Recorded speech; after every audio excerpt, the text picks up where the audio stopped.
जय राधा माधवा जय कुंज बिहारी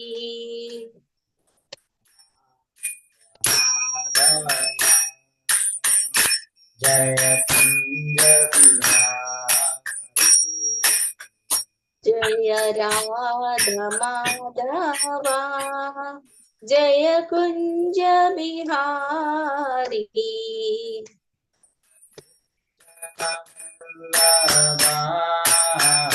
जय गिरिवरधारी जय गोपी जन वल्लभा जय गिरिवरधारी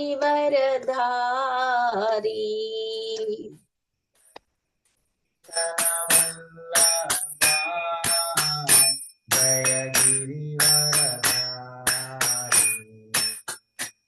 जय गोपी जन वल्लभा जय गिरिवरधारी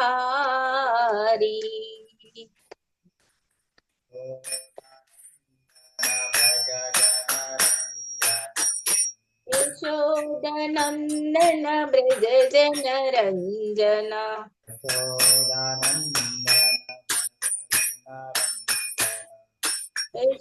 यशोदनन्दन ब्रज जन रंजन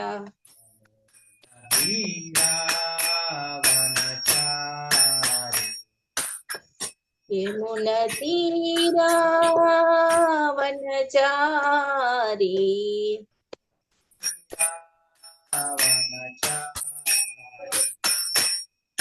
यमुना तीरा वनचारी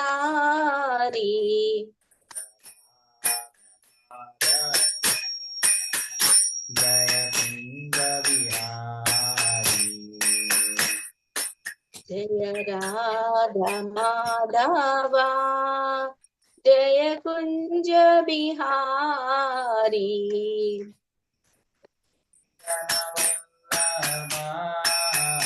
जय गिरिवरधारी जय गोपी जन वल्लभा जय गिरिवरधारी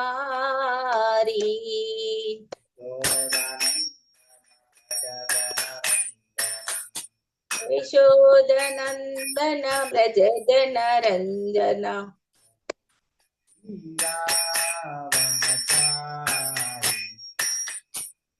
यमुना तीरा वनचारी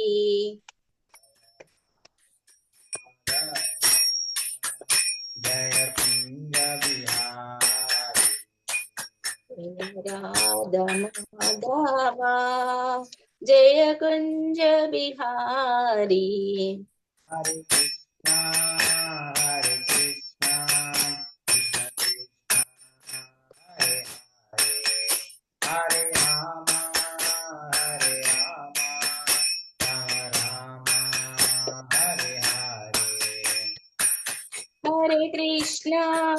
हरे कृष्णा कृष्ण कृष्ण हरे हरे राम राम राम हरे हरे कृष्णा कृष्ण कृष्ण हरे हरे हरे राम राम राम हरे हरे हरे कृष्णा कृष्ण कृष्ण हरे हरे हरे राम राम राम हरे हरे हरे कृष्णा कृष्ण कृष्ण हरे हरे हरे राम राम राम हरे हरे हरे कृष्णा हरे राम राम राम हरे हरे हरे कृष्णा कृष्ण कृष्ण हरे हरे हरे राम हरे राम राम राम हरे हरे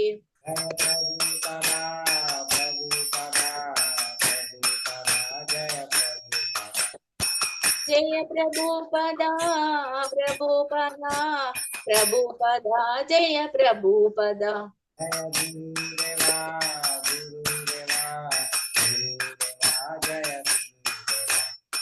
जय गुरुदेवा गुरुदेवा जय गुरुदेवा गुरुदेवा जय गुरुदेवा हरि बोल हरि बोल हरि बोल नित्य गौर हरि बोल हरि बोल हरि बोल नित्य गौर हरि बोल हरि बोल हरि बोल हरि बोल नित्य गौर हरि बोल हरि बोल हरि बोल नित्य गौर हरि बोल की जय श्रील प्रभुपाद की जय श्रील गुरुदेव की जय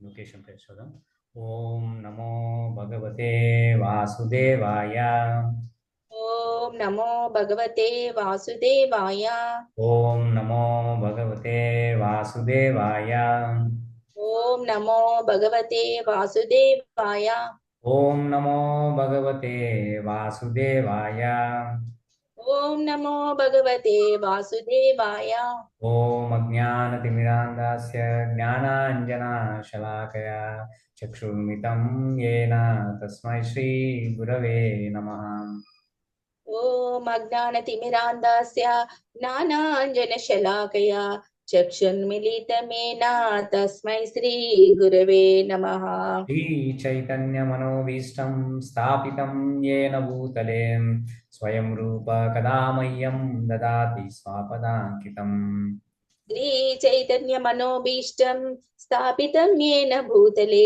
स्वयं रूप कदा मह्यं ददाति स्वापदान्तिकम् वाञ्छाकल्पतरुभ्यश्च कृपासिन्धुभ्य एव च पतितानां पावनेभ्यो वैष्णवेभ्यो नमो नमः वाञ्छाकल्पतरुभ्यश्च कृपा सिन्धुभ्य एव च पतितानां पावनेभ्यो वैष्णवेभ्यो नमो नमः जय श्रीकृष्ण चैतन्य प्रभु नित्यानन्द श्री अद्वैत गदाधर शिवासदि गौरभक्तवृन्द जय श्री कृष्ण चैतन्य प्रभु नित्यानंद श्री अद्वैत गदाधर श्रीवासादि गौर भक्त वृंदा हरे Krishna Krishna Krishna Hare Hare Hare Ram Ram Ram Hare Hare Hare Krishna Krishna Krishna Hare Hare Hare Rama Ram Rama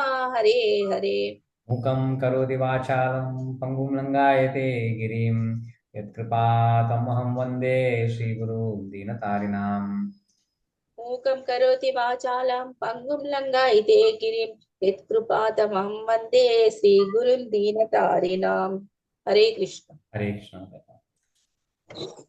so last week chapter 6 complete చేశాం కదా ఏమైనా పాయింట్స్ షేర్ చేస్తాం కదా ప్రభుజీ ధ్యాన యోగంలో మెయిన్ గా సెన్సెస్ ని కంట్రోల్ చేసుకోవాలి మనము ధ్యానం చేసేటప్పుడు మన ఆలోచనలు వేరే సైడ్ వెళ్ళినా కూడా మళ్ళీ మనం కంట్రోల్ చేసుకొని ధ్యానంలో ఉంచాలి అందుకే హరినామ స్మరణ మనకు చెవులకు వినిపించేటట్లు చెయ్యాలి అన్నారు మనసు ఎక్కడికి వెళ్ళకుండా చెవులకు వినిపించేటట్లు చెయ్యాలి అని అంటారు సెన్సెస్ ను కంట్రోల్ చేసుకునే వాళ్ళని గోస్వాములు అంటారు కంట్రోల్ చేసుకునే వాళ్ళని గోదాసులు అని కూడా అంటారు ఈ ధ్యానయోగంలో సెల్ఫ్ కంట్రోల్ చేసుకున్నప్పుడు మనిషి ఆత్మకు పరమాత్మకు గల డిఫరెన్స్ తెలుసుకుంటారు తెలుసుకొని ఆత్మ ద్వారా పరమాత్మనికి దివ్యమైన సేవ చేయడమే నా స్థితి అని తెలుసుకుంటాడు దీన్ని బ్రహ్మ సంస్పర్శ అని అంటారు ప్రభుజీ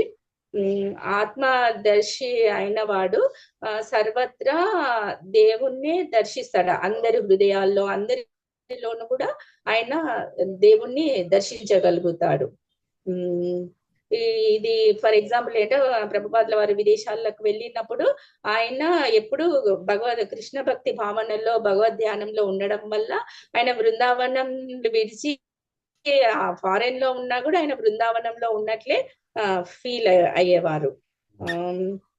కృష్ణుడే పరమాత్మ రూపంలో ఉన్నాడని యోగి గుర్తిస్తాడు.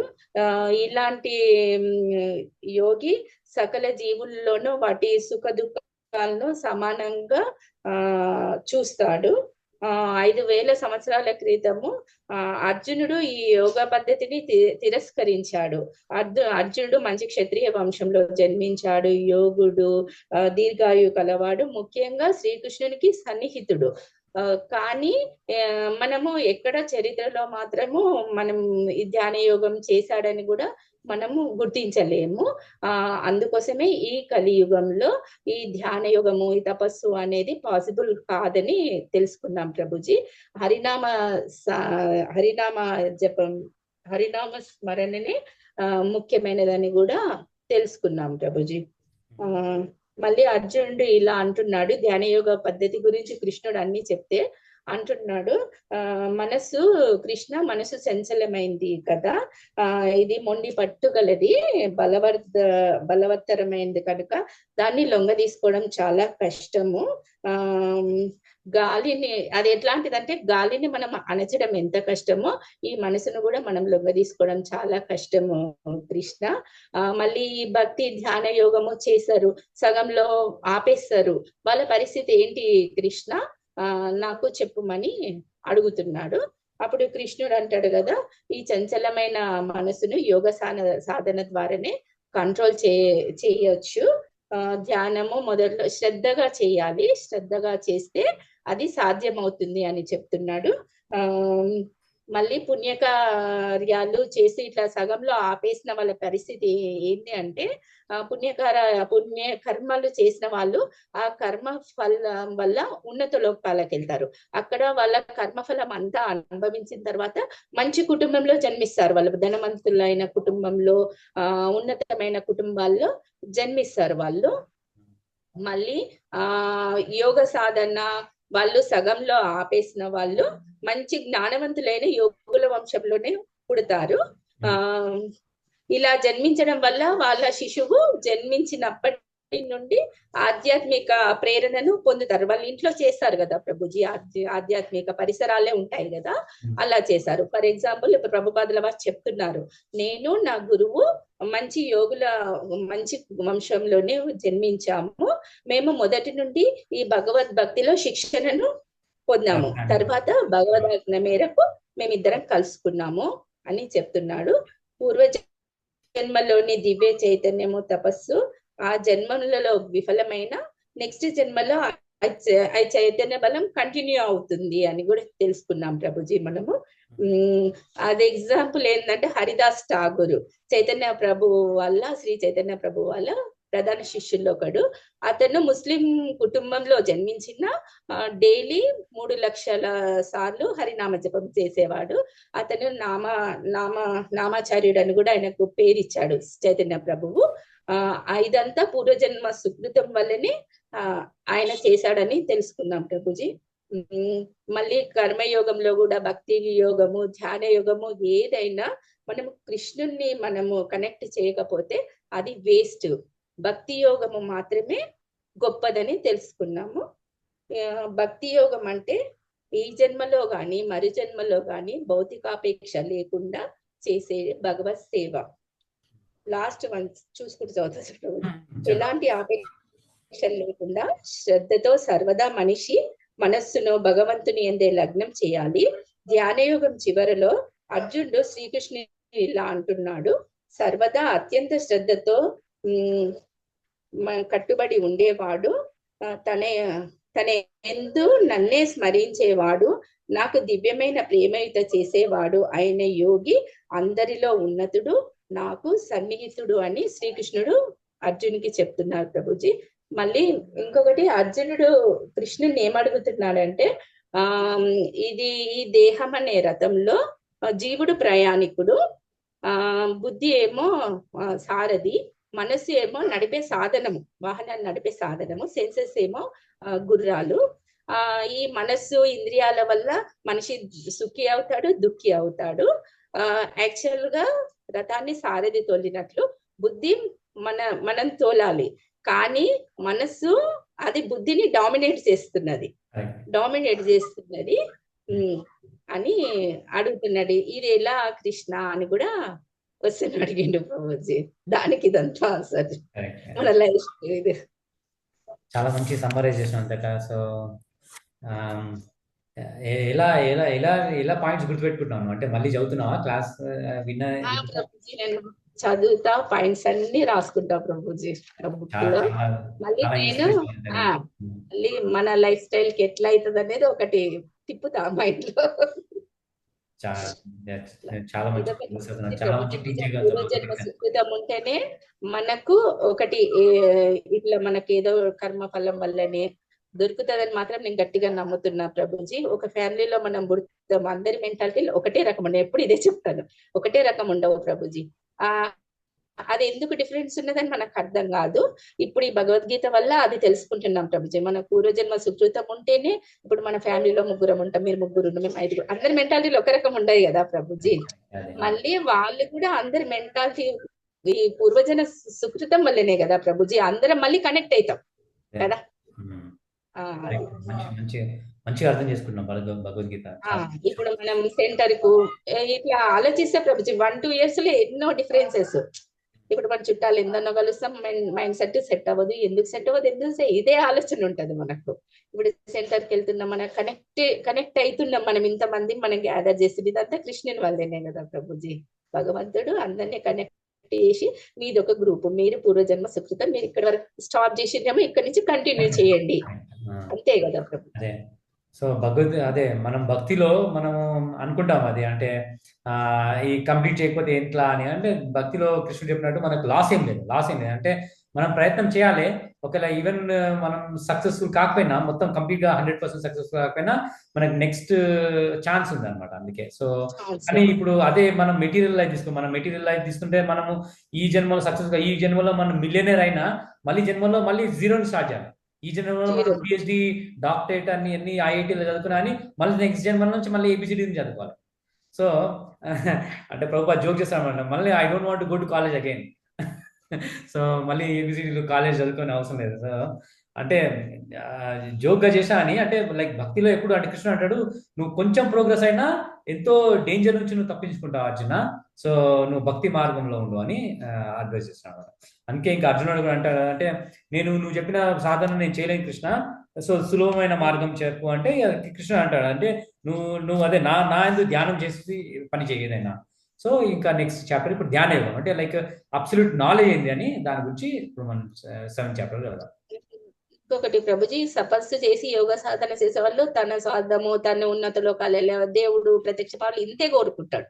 ఇప్పుడు కృష్ణ చైతన్యంలో ఉన్న వాళ్ళు విశుద్ధ భక్తులు ఇంకొక భక్తులను తన వైపుకు తిప్పుకోవాలని చూస్తారు. ఇది భక్తి, ఇది ఇట్లుండాలి, చెయ్యాలి అని చెప్తారు. అందుకోసమే ఆ యోగి కంటే ఈ విశుద్ధ భక్తుడే, కృష్ణ భక్తి భావనలో ఉన్న విశుద్ధ భక్తుడే గొప్పవాడు, ఉన్నతుడు అని కూడా ఉంది ప్రభుజీ. ఒక పాయింట్ కరెక్ట్. కానీ నీకేం కష్టం అవ్వట్లేదు కదా అన్నితక, భక్తి ప్రాక్టీస్ లేదు, నాకు అస్సలు లేదు. హేమకు కూడా నిన్న కాల్ చేస్తాను, నేను ప్రభుజీ మేము ఎంత అసలు మేమిద్దరమే ఉన్నాం కాబట్టి చాలా శ్లోకాలు కంప్లీట్ చేసి ఒక చాప్టర్ కంప్లీట్ చేసినాం. చాలా సంతోషం. ఎందుకంటే సో మనం అదే భక్తిలో కృష్ణులో లీనైనప్పుడు మనకి ఎక్స్టర్నల్ ఫ్యాక్టర్స్ తోటి ఏమి డిపెండ్ కాము. అంటే అట్లీస్ట్ ఒక్కరైనా మనకు సపోర్ట్ చేస్తే మన వాళ్ళతో ముందుకు వెళ్ళచ్చు. అందుకే భక్తి సాంగత్యం ఇంపార్టెంట్. సో డివోట్ అసోసియేషన్ చాలా ఇంపార్టెంట్. అట్లీస్ట్ ఒక్కరన్నా మంచి డివోటీ దొరకాలి, వాళ్ళతోటి మనం ప్రోగ్రెస్ కావచ్చు. ఓకే, సాధన కూడా అందరికీ మళ్ళీ కంప్లీట్ చేయలేరు కదా ప్రభుజీ, వాళ్ళకి అవకాశం ఉన్నా కూడా చెయ్యలేరు కదా. డిస్కంటిన్యూ మనసు ఇప్పుడే చెప్తున్నాం కదా ప్రభుజీ, బుద్ధిని కాదు, సారథిని కాదు, నడిపే వాహనమే ఆ డామినేట్ చేస్తుంది అని మనస్సు. అట్లా So chapter 7, Bhagavad Divya Jnanam. Okay. Shri Bhagavan Uvacha श्रीभगवानुवाच Maya Sakta Partha मय्या सक्तमना Partha Yogam Yunjan Madashrayah योगं मुञ्जन्मदाश्रयः Asamshayam Samagram Mam असंशयं समग्रं मां Yata Jnasasi Tachrunu. यदा ज्ञास्यसि तच्छृणु. Translation purport by His Divine Grace C.C. Bhaktivedanta Swami Prabhupada Srila Prabhupada Ki Jai. The Supreme Personality of Godhead said, "Now hear, O son of Partha, how by practicing yoga in full consciousness of me, with mind attached to me, you can know me in full, free from doubt." Purport. In the 7th chapter of Bhagavad Gita, the nature of Krishna consciousness is fully described. Krishna is full in all opulences, and how he manifests such opulences is described herein. Also, four kinds of fortunate people who become attached to Krishna, and four kinds of unfortunate people who never take to Krishna are described in this chapter. In the first 6 chapters of Bhagavad Gita, the living entity has been described as a non-material spirit soul capable of elevating himself to self-realization by different types of yogas. At the end of 6th chapter, it has been clearly stated that the steady concentration of mind upon Krishna, or in other words, Krishna consciousness, is the highest form of all yoga. By concentrating one's mind upon Krishna, one is able to know the absolute truth completely, but not otherwise. Impersonal Brahma Jyoti or localized Paramatma realization is not perfect knowledge of absolute truth, because it is partial. Full and scientific knowledge is Krishna, and everything is revealed to a person in Krishna consciousness. In complete Krishna consciousness, one knows that Krishna is ultimate knowledge beyond any doubt. Different types of yogas are only stepping stones on the path of Krishna consciousness. One who seeks directly to Krishna consciousness automatically knows about the Brahma Jyoti and Paramatma in full. By practicing of Krishna consciousness yoga, one can know everything in full, namely the absolute truth, the living entities, the material nature, and their manifestations with paraphernalia. One should therefore begin yoga practice as described in the last verse of 6th chapter. Concentration of the mind upon Krishna, the Supreme, is made possible by prescribed devotional service in 9 different forms, of which Shravanam is the first and most important. The Lord therefore says to Arjuna, "Tashunu, hear from me." No one can be a greater authority than Krishna, and therefore, by hearing from him, one receives the greatest opportunity to become a perfect Krishna conscious person. One has therefore to learn from Krishna directly, or from a pure devotee of Krishna, and not from non-devotee upstart puffed up with academic education. The Srimad Bhagavatam, in the Srimad Bhagavatam, this process of understanding Krishna, the Supreme Personality of Godhead, the absolute truth, is described in the 2nd chapter of 1st canto as follows.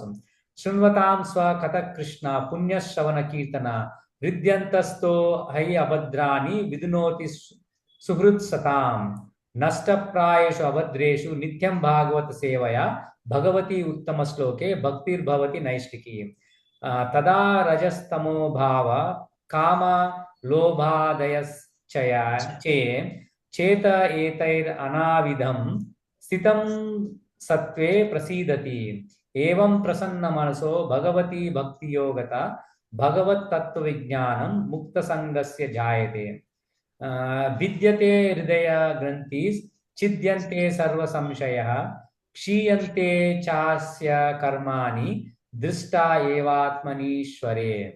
To hear about Krishna from Vedic literatures, or to hear from him directly through the Bhagavad Gita, is itself righteous activity. And for one who hears about Krishna, Lord Krishna, who is dwelling in everyone's heart, acts as the best wishing friend and purifies the devotee who constantly engages in hearing of him. In this way, a devotee naturally develops his dormant transcendental knowledge.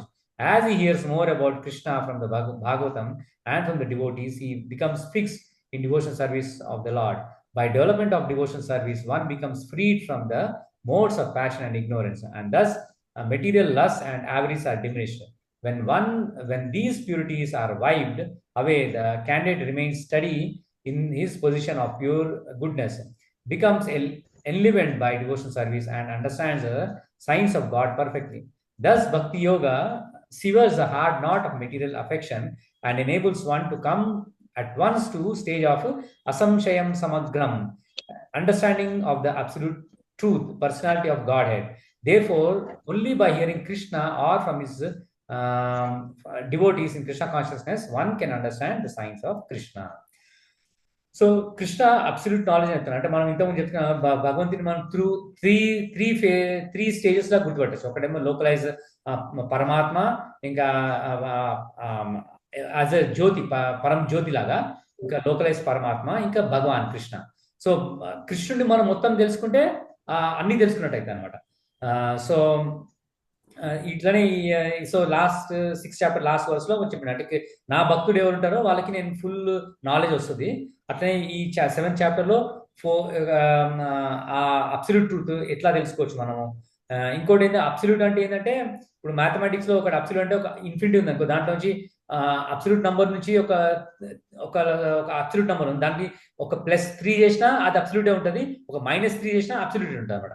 So కృష్ణుడి నుంచి ఏమి తీసేసినా, కృష్ణుడి నుంచి ఏమైనా add చేసినా అది కృష్ణుడు పూర్ణం ఉంటాడు అనమాట, పూర్ణం అంటారు దాన్ని.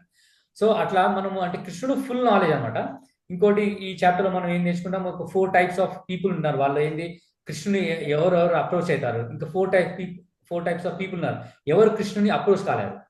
సో సుకృతిన దుష్కృతిన వాళ్ళ గురించి కూడా ఈ చాప్టర్ లో మనం తెలుసుకుంటాం. ఓకే, నెక్స్ట్ శ్లోక. సో ఇది వన్ ఆఫ్ ద ఫేవరెట్ శ్లోక, అంటే ప్రభుపాద ఎప్పుడు కోట్ చేస్తుంటాడు. లాస్ట్ శ్లోక ఉంది కదా, మనం చదువుకుంది, ప్రభుపాద చాలాసార్లు కోట్ చేశారు. సో ఇది నెక్స్ట్ 7.2. జ్ఞానం తే అహం సవిజ్ఞానం, జ్ఞానం తే అహం సవిజ్ఞానం, ఇదం వక్ష్యామి అశేషతః, ఇదం వక్ష్యామి అశేషతః, యజ్ఞాత్వా నేహ భూయో అన్యాజ్, యజ్ఞాత్వా నేహ భూయో అన్యాత్ జ్ఞాతవ్యం అవశిష్యతే. జ్ఞాతవ్యం అవశిష్యతే. జ్ఞానం తే అహం సవిజ్ఞానం, మిదం వక్ష్యామ్యశేషతః, యజ్ఞాత్వా నేహ భూయో అన్యాత్ జ్ఞాతవ్యం అవశిష్యతే. జ్ఞాన విజ్ఞానములు రెండింటితో పాటుగా ఈ జ్ఞానమును పూర్తిగా నీకిప్పుడు నేను ప్రకటిస్తాను. ఇది తెలిసిన తర్వాత నీకు తెలుసుకోవలసింది ఏమీ మిగలదు. భాష్యము.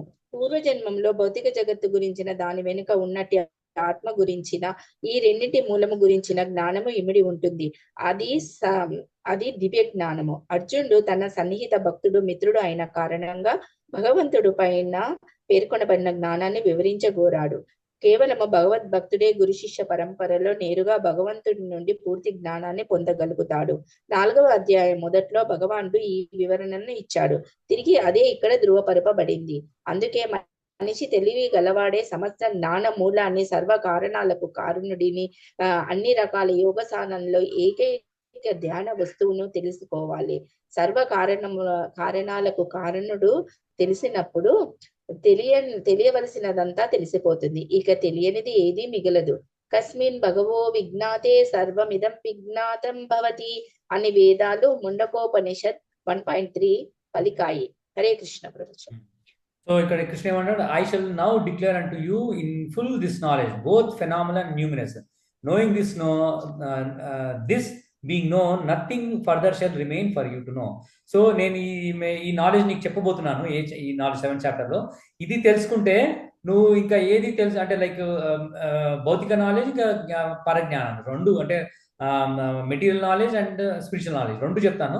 సో ఇది తెలుసుకున్న తర్వాత నీకు ఇంకా వేరే తెలుసుకునేది అవసరం ఏముంటుంది. సో ఇది పర్ఫెక్ట్ నాలెడ్జ్ అండి. ఇప్పుడు చూడు, మనం వేరే మెటీరియల్ స్టడీస్ అనుకో, అది ఎప్పటికీ ఇన్కంప్లీటే ఉంటుంది. మనం ఏ చదువుకున్నా, ఇంజనీరింగ్ కానీ, ఈవెన్ మా మెడిసిన్ కానీ, వాళ్ళు ఏ చదువుకున్నా వాళ్ళు ఇంకా తెలుసుకోవాల్సిన ఏదో ఉంటుంది. కానీ ఇక్కడ కృష్ణుడు మనం ఏ నాలెడ్జ్ చెప్తున్నా అంటే అది తెలుసుకున్న తర్వాత ఇంకా వేరే తెలుసుకునేది ఏమి ఉండదు. సో ఇది పర్ఫెక్ట్ సైన్స్ అనమాట. రియల్ సైన్స్ అంటే ఇట్లా ఈ నాలెడ్జ్ తెలుసుకున్న తర్వాత ఇంకా మనకి వేరే తెలుసుకోవాల్సిన అవసరం ఏమి ఉండదు. అది మనకి ఎట్లా అని మనం భగవద్గీత చదివిన తర్వాత మనకు తెలుసు. ఓకే, 7.3. మనుష్యానాం సహస్రేషు కశ్చిత్ యతతి సిద్ధయే యతతామపి సిద్ధానాం कश्चिन् मां वेत्ति तत्त्वतः. कच्चिन्मां वेत्ति तत्त्वतः. Translation. Out of many thousands among men, one may endeavor for perfection, and of those who have achieved perfection, hardly one knows me in truth. Purport. There are various grades of men, and out of many thousands, one may be sufficiently interested in transcendental realization to try to know what is the self, what is the body, and what is absolute truth. Generally, mankind is simply engaged in animal propensities, namely eating, sleeping, defending, and mating, and hardly anyone is interested in transcendental knowledge.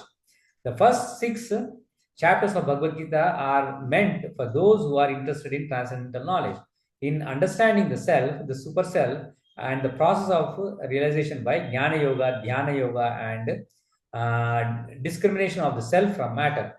However, Krishna can be known only by persons who are in Krishna consciousness. Other transcendentalists may achieve impersonal Brahman realization, but this is easier than understanding Krishna. Krishna is a supreme person, but at the same time, he is beyond the knowledge of Brahman and Paramatma. The yogis and jnanis are confused in their attempt to understand Krishna. Although the greatest of impersonalists, Sripada Shankaracharya, has admitted in his Bhagavad in Gita commentary that Krishna is the supreme personality of Godhead. His followers do not accept Krishna as such, but it is very difficult to know Krishna even though one has transcendental realization of impersonal Brahman. Krishna is the supreme personality of Godhead, the cause of all causes, the primeval Lord Govinda, Ishvara Parama Krishna Sachidananda Vigraha Anadiradir Govinda Sarvakarana Karanam. It is very difficult for the non-devotees to know him. Although non-devotees declare that the path of bhakti or devotional service is very easy, they cannot practice it. If the path of bhakti is so easy, as a non-devotee class of men proclaim, then why do they take up the difficult path? Actually, the path of bhakti is not easy. The so-called path of bhakti practiced by unauthorized persons without knowledge of bhakti may be easy, but when it is practiced factually according to the rules and regulations, the speculative scholars and philosophers fall away from the path. Srila Rupa Goswami writes in his Bhakti Rasamrasa Sindhu as follows. Shruti Smriti Puranadi Pancharatra Vidhivinam Aikantiki Harer Bhaktir Utpata Eva Kalpate. Devotional service to the Lord that ignores the authorized Vedic literatures like the Upanishads, Puranas, and Narada Pancharatra is simply an unnecessary disturbance in the society. It is not possible for the Brahman realized impersonal or the Paramatma realization yogi to understand Krishna, the Supreme Personality of Godhead, as a son of Mother Yashoda or the charioteer of Arjuna. Even the greatest demigods are sometimes confused about Krishna. Muhyanti ya suraya, mam tu vedana kaschana. No one knows me as I am. The Lord says, and if anyone does know him, then sa mahatma sadurlava. Such a great soul is very rare. Therefore, unless one practices devotional service to the Lord, one cannot know Krishna as he is, tattvataha. Even though one is a great scholar or philosopher, only the pure devotee can know something of the inconceivable transcendental qualities in Krishna. His being the cause of all causes, his omnipotence and opulence, and his wealth, fame, strength, beauty, knowledge, and renunciation. Because Krishna is benevolently inclined to his devotee, he is the last word in Brahman realization, and the devotees alone can realize him as he is. Therefore, it is said, Ata Sri Krishna Namadi na bhavet drayam indriyai, sevon muke hi jivvado swayameva spurati adha. No one can understand Krishna as he is, but by the blunt material senses. But he reveals himself to devotees, being pleased with them for their transcendental loving service unto him. Bhakti Rasamrita Sindhu 1.2.234. So ఇక్కడ ఏమంటారంటే మనుష్యానాం సహస్రేషు కశ్చిద్ యతతి సిద్ధయే యతతామపి సిద్ధానాం కశ్చిన్ మాం వ్యక్తితత్వ అంటే ఒక thousands of అంటే 1000 మందిలో ఒక్కరు తెలుసుకుందాం అనుకుంటారు భగవంతుని. ఆ తెలుసుకుందాం అనుకున్న వాళ్ళలో కూడా ఒక్కరే భగవంతుని గురించి తెలుసుకోవాలి. అంటే like 1 out of like many thousands of people భగవంతుని తెలుసుకోగలుగుతారు. సో ఎందుకు కష్టం అంటే చాలా మంది ఏంటంటే ఈ భక్తి యోగా చాలా ఈజీ అనుకుంటారు. కానీ మరి వాళ్ళు చేసే ప్రాసెస్ భక్తి యోగా ఈజీ అంటే మరి వాళ్ళు ఎందుకు ప్రాక్టీస్ చేయలేరు? ఎందుకంటే అది భక్తి యోగా వాళ్ళు అనుకున్నంత ఈజీ కాదు. వాళ్ళు వేరే ఏదో అనుకుని వాళ్ళు భక్తి ప్రాక్టీస్ చేస్తే అది మనము ఆ, ఆ, అది భక్తి అనలేము. కానీ రియల్ భక్తి ప్రాక్టీస్ చేయాలంటే అది చాలా డిఫికల్ట్ పాత్. అది కూడా కృష్ణుడు అనుగ్రహం కావాలి మనకి. ఈవెన్ లైక్ మాయావాది లైక్ శ్రీపాద శంకరాచార్యులు వాళ్ళ ఫాలోవర్స్ కూడా వాళ్ళందరూ ధ్యానం ఎంతో లైక్ మెడిటేషన్ చేసి కష్టమైన యోగ సాధన చేస్తారు, ధ్యానం మెడిటేషన్ చేస్తారు. కానీ కాకపోతే వాళ్ళకు కూడా పాసిబుల్ కాదు. ఎందుకంటే భక్తి అనేది లైక్ ఆత్మ పరమాత్మ గురించి తెలుసుకోవడం కానీ కృష్ణుడి గురించి తెలుసుకోవడము, కృష్ణుడి గురించి మనకు సంబంధం ఏంది, ఇంకా కృష్ణుడి సేవ చేయడం ఎట్లాంటిది అని అది చాలా డీప్ సైన్స్. అది ఓన్లీ థౌజండ్స్ ఆఫ్ పీపుల్లో ఒక్కరికి చెందుతుంది అని ఇక్కడ కృష్ణుడు చెప్తున్నాను అన్నమాట. ఓకే,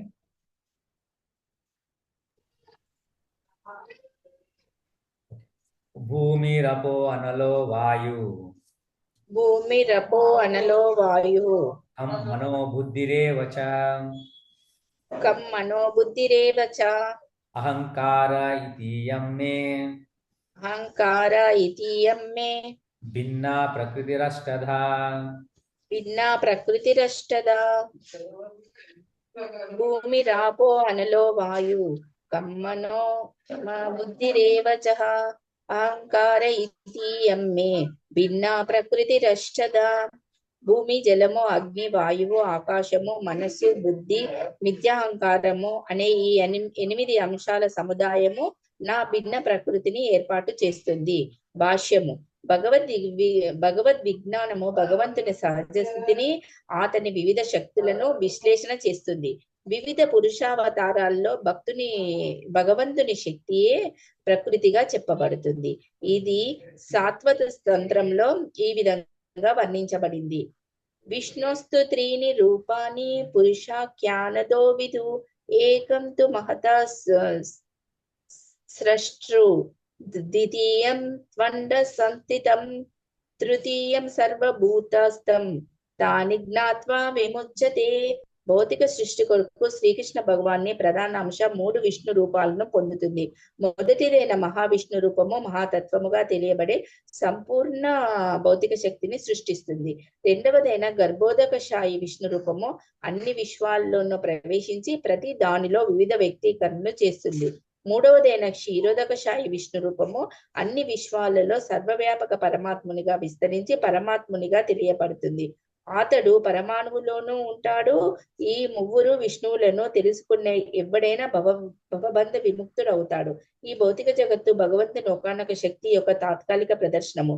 భౌతిక జగత్తులోని సర్వ కలాపాలు శ్రీకృష్ణుని భగవాన్ని విస్తారాలైన ఈ 3 విష్ణువుల ద్వారానే నిర్దేశింపబడతాయి. ఈ పురుషులు అవతారాలుగా చెప్పబడతారు. భగవద్ విజ్ఞానము అంటే కృష్ణ విజ్ఞానము తెలియని వాడు సాధారణంగా ఈ భౌతిక జగత్తు జీవుల భోగానికే ఉన్నదని, జీవులందరూ పురుషులేనని, అంటే ప్రకృతికి కారణాలు, నియామకాలు, భోక్తలని ఊహించుకుంటారు. భగవద్గీత ప్రకారము ఈ నాస్తిక అభిప్రాయము తప్పు. శ్రీకృష్ణుడే భౌతిక జగత్తుకు మూల కారణమని ప్రస్తుత శ్లోకంలో చెప్పబడింది. శ్రీమద్ భాగవతము కూడా దీనిని ధృవపరిచింది.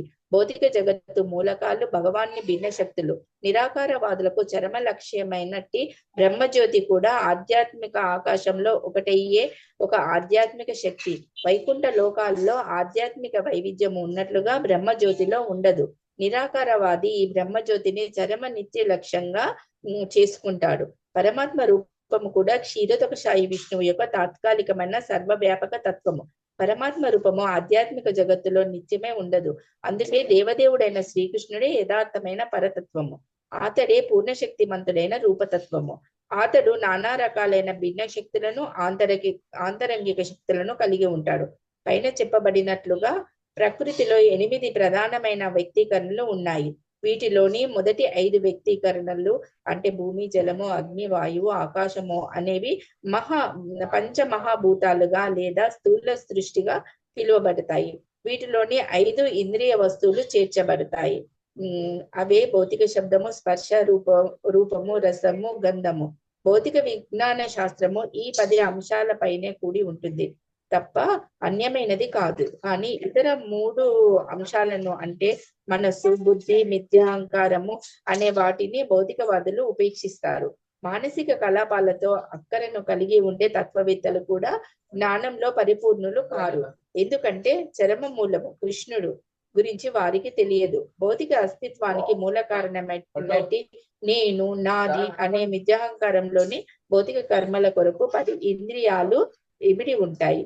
బుద్ధి అనేది మహాతత్వం అని చెప్పబడే పూర్తి భౌతిక సృష్టిని సూచిస్తుంది.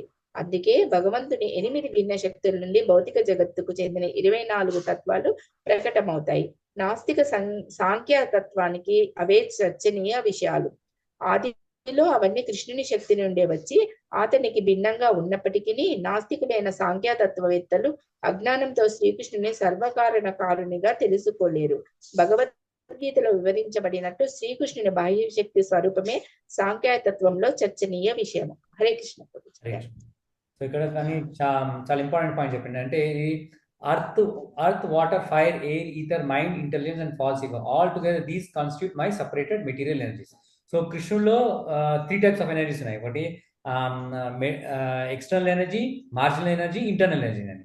సో ఇదేమో అవన్నీ మనం ఏ మెటీరియల్ వరల్డ్ చూస్తున్నాం ఇవన్నీ ఎక్స్టర్నల్ ఎనర్జీ అనమాట, మెటీరియల్ ఎనర్జీ. సో దీంట్లో ఏంటంటే మనము earth, water, fire, air and ether, mind చూసాం కదా.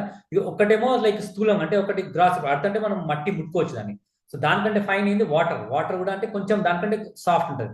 మరి ఫైర్ ఇంకా ఇంకా సాఫ్ట్ ఉంటుంది, అంటే లైక్ సటిల్ అంటారు, ఇంగ్లీష్లో సటిల్ అంటారు. ఇవన్నీ సూక్ష్మంగా పోతుంటాయి. ఇంకా ఎయిర్ ఇంకా సటిల్. తర్వాత ఈథర్ అనేది స్కై అనమాట. సో అది సటిల్.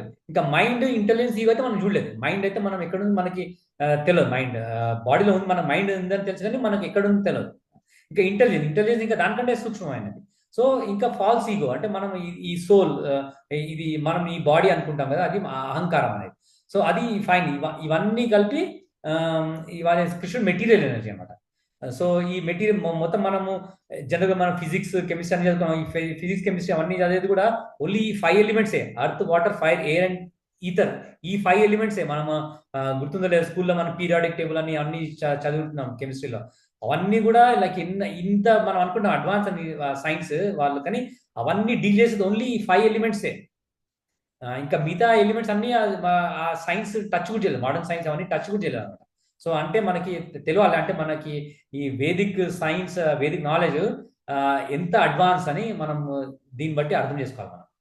మనకు తెలియని వాళ్ళు అనుకుంటారు ఇవంతా లైక్ భగవద్గీతలో ఉన్న నాలెడ్జ్ ఆర్ వేదాస్లో ఉన్న నాలెడ్జ్ చాలా ప్రిమిటివ్ అనుకుంటారు, కానీ వాళ్ళకి తెలియదు ఎంత డెప్త్ ఉంది ఈ నాలెడ్జ్ అని. ఇంకా ఇక్కడ కూడా కృష్ణుడు 3 టైప్స్ ఆఫ్ విష్ణుస్ గురించి చెప్తాడు. ఏంది? గర్భోదకాశయ విష్ణు, క్షీరోదకాశయ విష్ణు, కారణోదకాశయ విష్ణు. సో ఇవి 3 విష్ణువులు ఎట్లా మొత్తం యూనివర్స్ ని ఎట్లా క్రియేట్ చేస్తున్నాయి, ఎట్లా ఎంటర్ అవుతున్నావని కూడా మనము రాను వర్సెస్ లో చదువుతాం. ఓకే, ఇంకా ఈ 8 ఎలిమెంట్స్ నుంచే ఇంకా మళ్ళీ 24 ఎలిమెంట్స్ వస్తాయి అన్నమాట. ఆ 24 ఎలిమెంట్స్ అని ఏమంటారు దాన్ని? సాంఖ్యయోగం అంటారు దాన్ని. సాంఖ్యయోగం 24 ఎలిమెంట్స్ గురించి.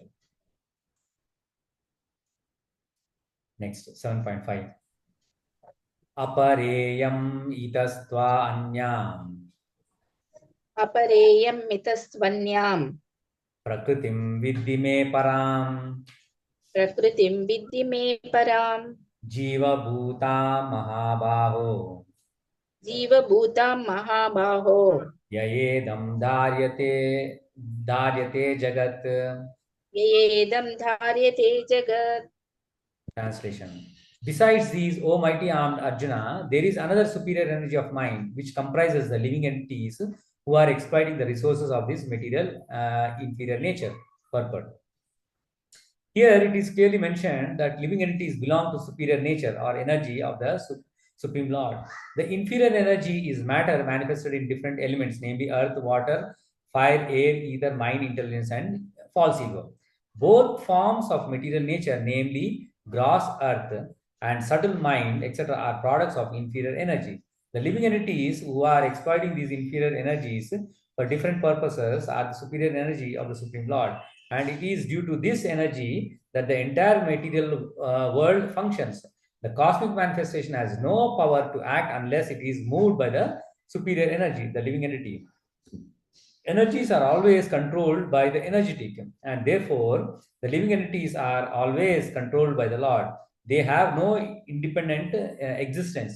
They are never equally powerful as unintelligent men think. The distinction between the living entity and the Lord is described in Srimad Bhagavatam 10.87.30 as follows. Aparimita druvas tanu bruto yadi sarvagatasam tarhi na sashyateti niyamo dhruva netarata ajani ajani chayan mayam tad avimucha niyantra bhavet samam anujanatam yat ana amatam mata dustayam. O Supreme Eternal, if the embodied living entities were eternal and all pervading like you, then they would not be under your control. But if the living entities are accepted as minute energies of your Lordship, then they are at once subject to your supreme control. Therefore, real liberation entails surrender by the living entities to your control, and surrender will make them happy. In that constitutional position, only can they be controllers. Therefore, men with limited knowledge who advocate the monistic theory that God and living entities are equal in all respects are actually guided by a faulty, polluted opinion. The Supreme Lord Krishna is the only controller, and all living entities are controlled by him. These living entities are his superior energy because the quality of their existence is one and the same with the Supreme. But they are never equal to the Lord in quality, in quantity of power. While exploiting the gross and subtle inferior energy matter, the superior energy, the living entity, forgets his real spiritual mind and intelligence. This forgetfulness is due to the influence of matter upon the living entity. But when the living entity becomes free from the influence of the illusory material energy, he attains a stage called mukti or liberation. The false ego, under the influence of material illusion, thinks I am matter and material acquisitions are mine. His actual position is realized when he is liberated from the material ideas, including the conception of his becoming one in all respects with God. Therefore, one may conclude that Gita confirms the living entity to be only one of the multi energies of Krishna, and when this energy is freed from a material contamination, it becomes fully Krishna conscious or liberated. So ఇక్కడ కృష్ణుడు last verse చెప్పినట్టు అది material energy గురించి చెప్పింది. Earth, water, fire, air, ether, falls ego, mind, intelligence and false ego, అది material energy. So అది కాకుండా ఇంకా సుపీరియర్ ఎనర్జీ అంటే లైక్ పరం ఎనర్జీ. అదేంటంటే సెల్ఫ్ అంటే మన ఆత్మ, ఇంకానేమో పరమాత్మ, అవి సుపీరియర్ ఎనర్జీ. సో ఈ ఆత్మ ఏంది మెటీరియల్ ఎనర్జీ తోటి ఇంటరాక్ట్ అయ్యి మిగతా అన్ని క్రియేట్ చేస్తారు అనమాట, వరల్డ్ అన్ని ఆబ్జెక్ట్స్ అన్ని.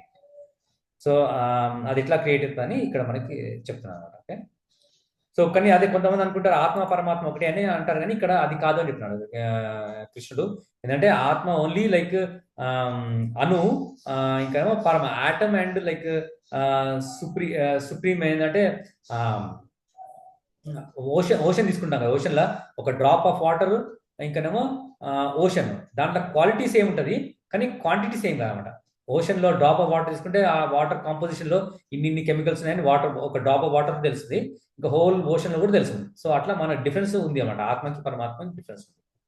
ఓకే, 7.6 ఏతద్ యోనిని భూతాని సర్వానితి ఉపధారయ అహం కృష్ణస్య జగతః ప్రభవా ప్రళయస్తథా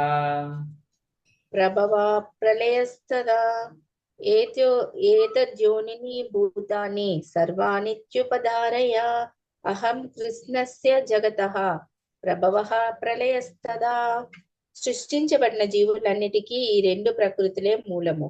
ఈ జగత్తులోని భౌతికమైన సమస్తానికి, ఆధ్యాత్మికమైన సమస్తానికి ఉత్పత్తి వినాశము రెండు కూడా నేనేనని నిశ్చయంగా తెలుసుకోవలసింది. భాష్యము: స్థితిని కలిగి ఉన్నట్టి ప్రతిదీ భౌతిక పదార్థము ఆత్మ యొక్క ఫలమే. ఆత్మ సృష్టికి మూల క్షేత్రము కావుగా భౌతిక పదార్థము ఆత్మచే సృష్టించబడింది. ఆత్మ భౌతిక పదార్థ వృద్ధి లేని ఒకానొక స్థితిలో సృష్టించబడలేదు. పైగా భౌతిక జగత్తు కేవలం ఆధ్యాత్మిక శక్తి ఆధారము పైననే ప్రకటమైంది. జడ పదార్థంలో ఆత్మ ఉన్న కారణంగానే ఈ భౌతిక దేహము తయారైంది. పరాశక్తి అంటే ఆత్మ ఉన్న కారణంగానే పిల్లవాడు క్రమంగా యవ్వనంలోకి తర్వాత పెద్ద మనిషిగా మారుతాడు. అదే విధంగా పరమాత్ముడైన విష్ణువు సన్నిధి కారణంగానే సమస్త బ్రహ్మాండము వృద్ధి చెందింది.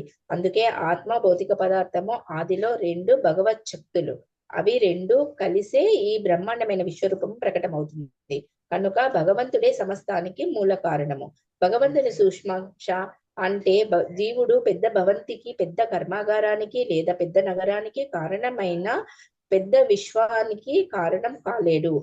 పెద్ద విశ్వానికి కారణం పెద్ద ఆత్మ అంటే పరమాత్మ. దేవదేవుడైన శ్రీకృష్ణుడు పెద్ద చిన్న ఆత్మలు రెండిటికి కారణము. అందుకే అతడే సర్వ కారణాలకు ఆది కారణము. నిత్యో నిత్యానాం చేతన చేతనానాం అని కఠోపనిషత్తుల్లో 2.2.13 ఇది ధృవపరపబడింది. Hare Krishna. Hare Krishna. So all created beings have their source in these two natures. Of all that is material and all that is spiritual in this world, know for certain that I am both the origin and dissolution.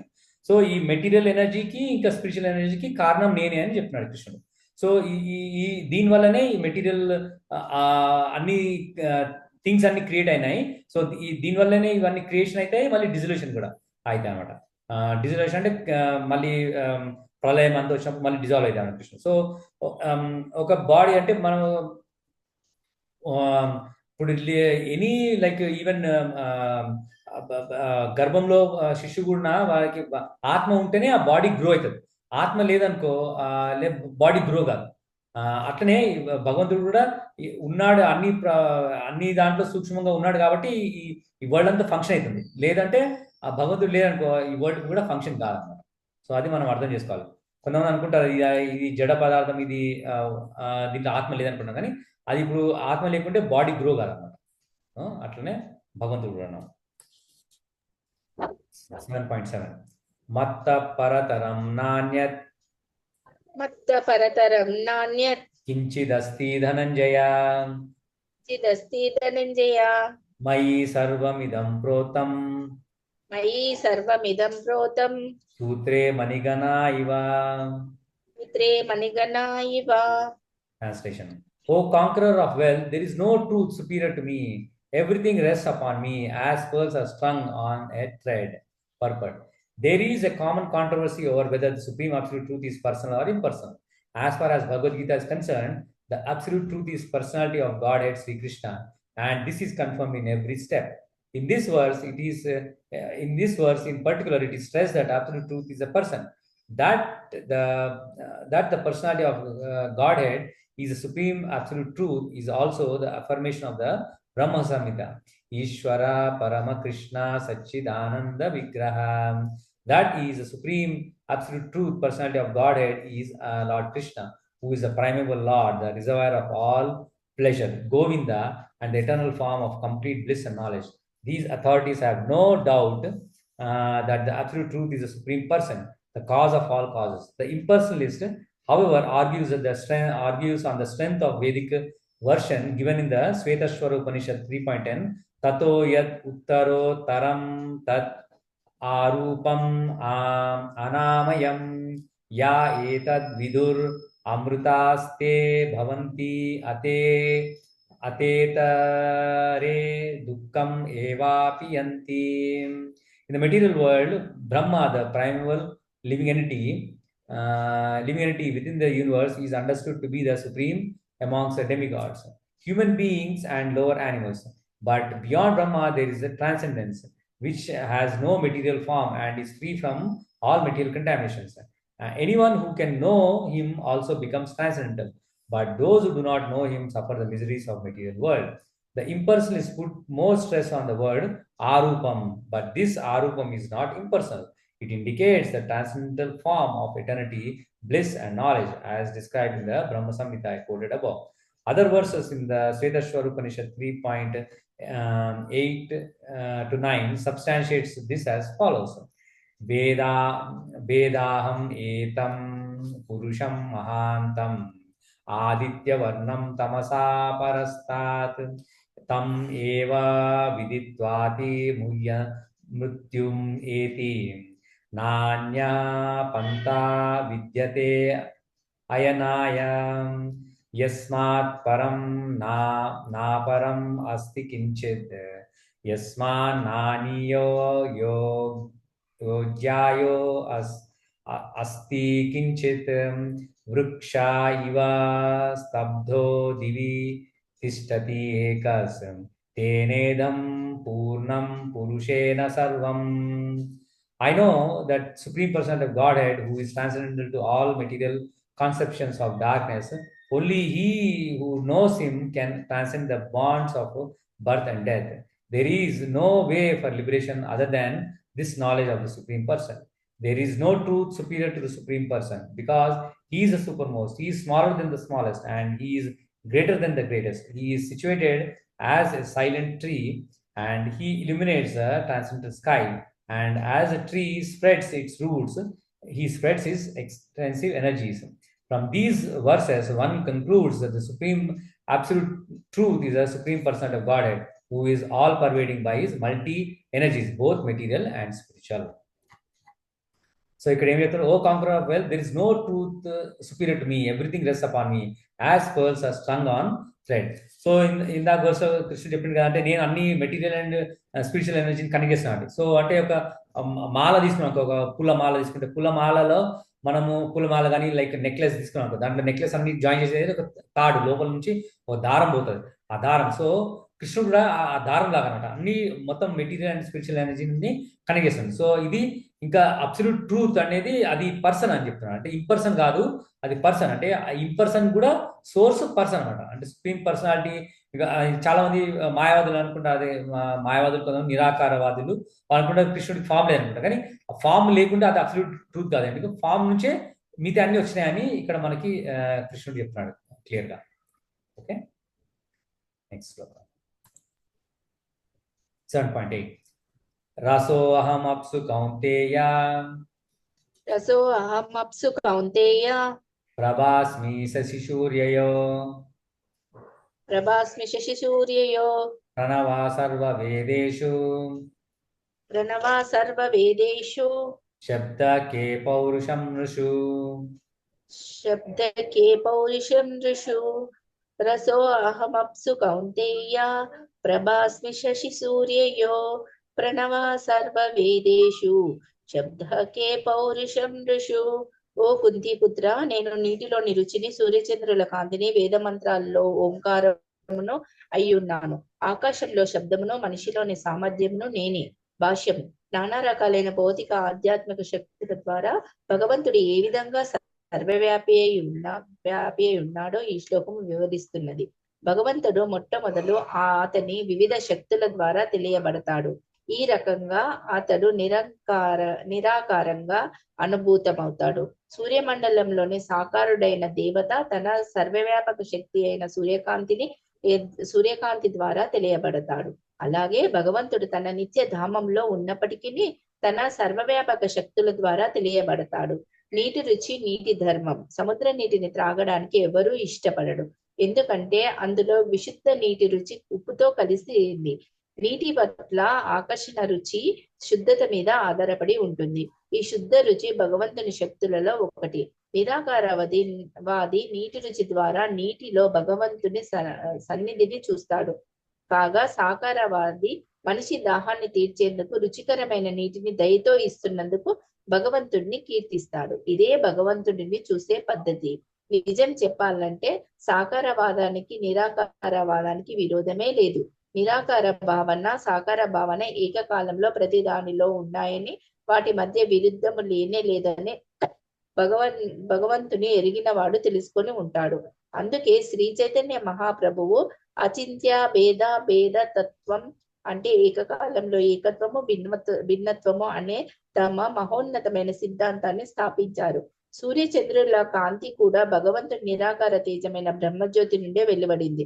ప్రణవము అంటే ప్రతి వేద మంత్రము మొదట్లో ఉండే దివ్య ఓంకార నాదము భగవంతుడిని సంబోధిస్తుంది.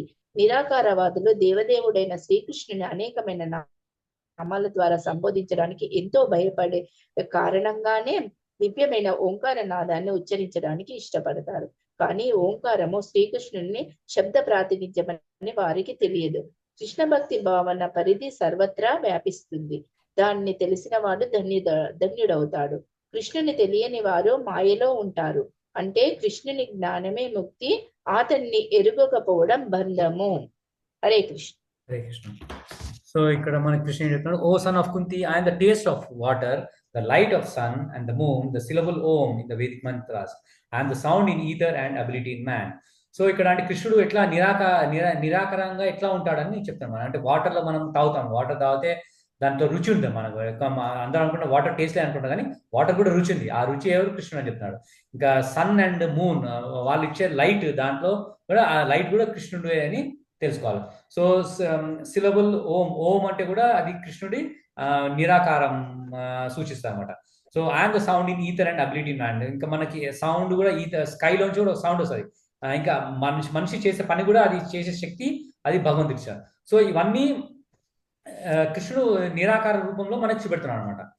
So యాక్చువల్గా చూస్తే ప్రభు అంటే రియల్గా నాలెడ్జ్ వాళ్ళు నిరాకారము ఇంకానేమో సాకారము రెండింటికి డిఫరెన్స్ లేదని చెప్తారు వాళ్ళు. డిఫరెన్స్ లేదంటారు రియల్గా అర్థం చేసుకుంటే. ఎందుకంటే కృష్ణుడు రెండు మనకి ద్వారా మనకి చూపెడతారు అనమాట. ఇప్పుడు ఈవెన్ అమెరికాలో ప్రభుపాద అమెరికాలో పోయినప్పుడు కొంతమంది ప్రభుపాద ఛాలెంజ్ చేసేవాడు అనమాట. కొంతమంది ఏమని, can you show me God అంటే, యా బట్ నువ్వు దేవుణ్ణి చూసే శక్తి నీ కళ్ళకు లేవు, కానీ కాకపోతే వేరే విధంగా నువ్వు చూసుకోవచ్చు. అంటే నువ్వు వాళ్ళు ఈవెన్ లైక్ ఆల్కహాల్ తాగినా నువ్వు ఆల్కహాల్లో రుచి ఉంటుంది కదా, ఆల్కహాల్లో రుచి కూడా నువ్వు భగవంతుని తెలుసుకోవచ్చు. నీళ్ళు తాగిన, సో నీళ్ళు తాగినా నీకు ఏ లిక్విడ్ తాగినా దాంట్లో రుచి ఉంటుంది కదా, అది భగవంతుడు. ఇంకా నువ్వు సన్ ఎక్కడైనా చూసాను, సన్ నువ్వు చూసినప్పుడు అది భగవంతుడి శక్తి అనుకోవాలి. సో అట్లా అట్లీస్ట్ ఆ విధంగా నువ్వు భగవంతుడిని మనం దర్శనం చేసుకోవచ్చు అని చెప్తున్నాడు కృష్ణుడు ఇక్కడ. ఓకే, నెక్స్ట్ చాలా ఇంట్రెస్టింగ్ చాప్టర్ ఇది. పుణ్యో గంధ పృథివ్యాం చ, పుణ్యో గంధ పృథివ్యాం చ, తేజశ్చాస్మి విభావసౌ, తేజస్తాస్మి విభావసౌ, జీవనం సర్వభూతేషు, జీవనం సర్వభూతేషు, తపశ్చాస్మి తపస్విషు, తపశ్చాస్మి తపస్విషు. Translation: I am the original fragrance of the earth, and I am the heat in the fire, and the life of all that lives, and I am the penance of all ascetics. Further, Punya means that which is not decomposed. Punya is original. Everything in the material world has certain flavor or fragrance. As a flavor and the fragrance in the flower or in earth, in water, in fire, in air, etc. The uncontaminated flavor, the original flavor which permeates everything is Krishna. Similarly, everything has a particular original taste, and this taste can be changed by the mixture of chemicals. So everything original has some smell, some fragrance, and some taste. Vibhavasu means fire. Without fire, we cannot run factories, we cannot cook, etc. And that fire is Krishna. The heat in the fire is Krishna. According to Vedic medicine, indigestion is due to a low temperature in the belly. So even for digestion, fire is needed. In Krishna consciousness, we become aware that earth, water, fire, air, and every active principle, all chemicals and all material elements are due to Krishna. The duration of man's life is due to Krishna. Therefore, by the grace of Krishna, man can prolong his life or diminish it. So Krishna consciousness is active in every sphere. So ఇక్కడ ఏంటంటే ఇంకా మళ్ళీ ఇంకా కృష్ణుడు ఎక్కడెక్కడ తన విభూతులు చూపెడతాడు అంటే appliances. Fire, I'm the original fragrance in the earth. మనకి భూమిలో కూడా మనకి ఒక వాసన వస్తుంది, ఆ వాసన కూడా మన కృష్ణుడు అని చెప్తాను. ఇంకా I'm heat in the fire, fire లో కూడా మనకి హీట్ వస్తుంది, ఆ హీట్ కూడా నేను చెప్తాను. ఇంకా I am the life of all that lives, అన్ని జీవుల్లో లైఫ్ ఎక్కడ ఉందో అది కృష్ణుడే. ఇంకా I am the penance of all ascetics. So ఎవరెవరు తపస్సు చేస్తున్నారో ఆ తపస్సు అంతా కూడా నేనే. సో మనం ఇట్లా అర్థం చేసుకుంటే మనం కృష్ణుడు అన్నిట్లో ఉన్నాడని మనకి అర్థమవుతామండి క్లియర్గా.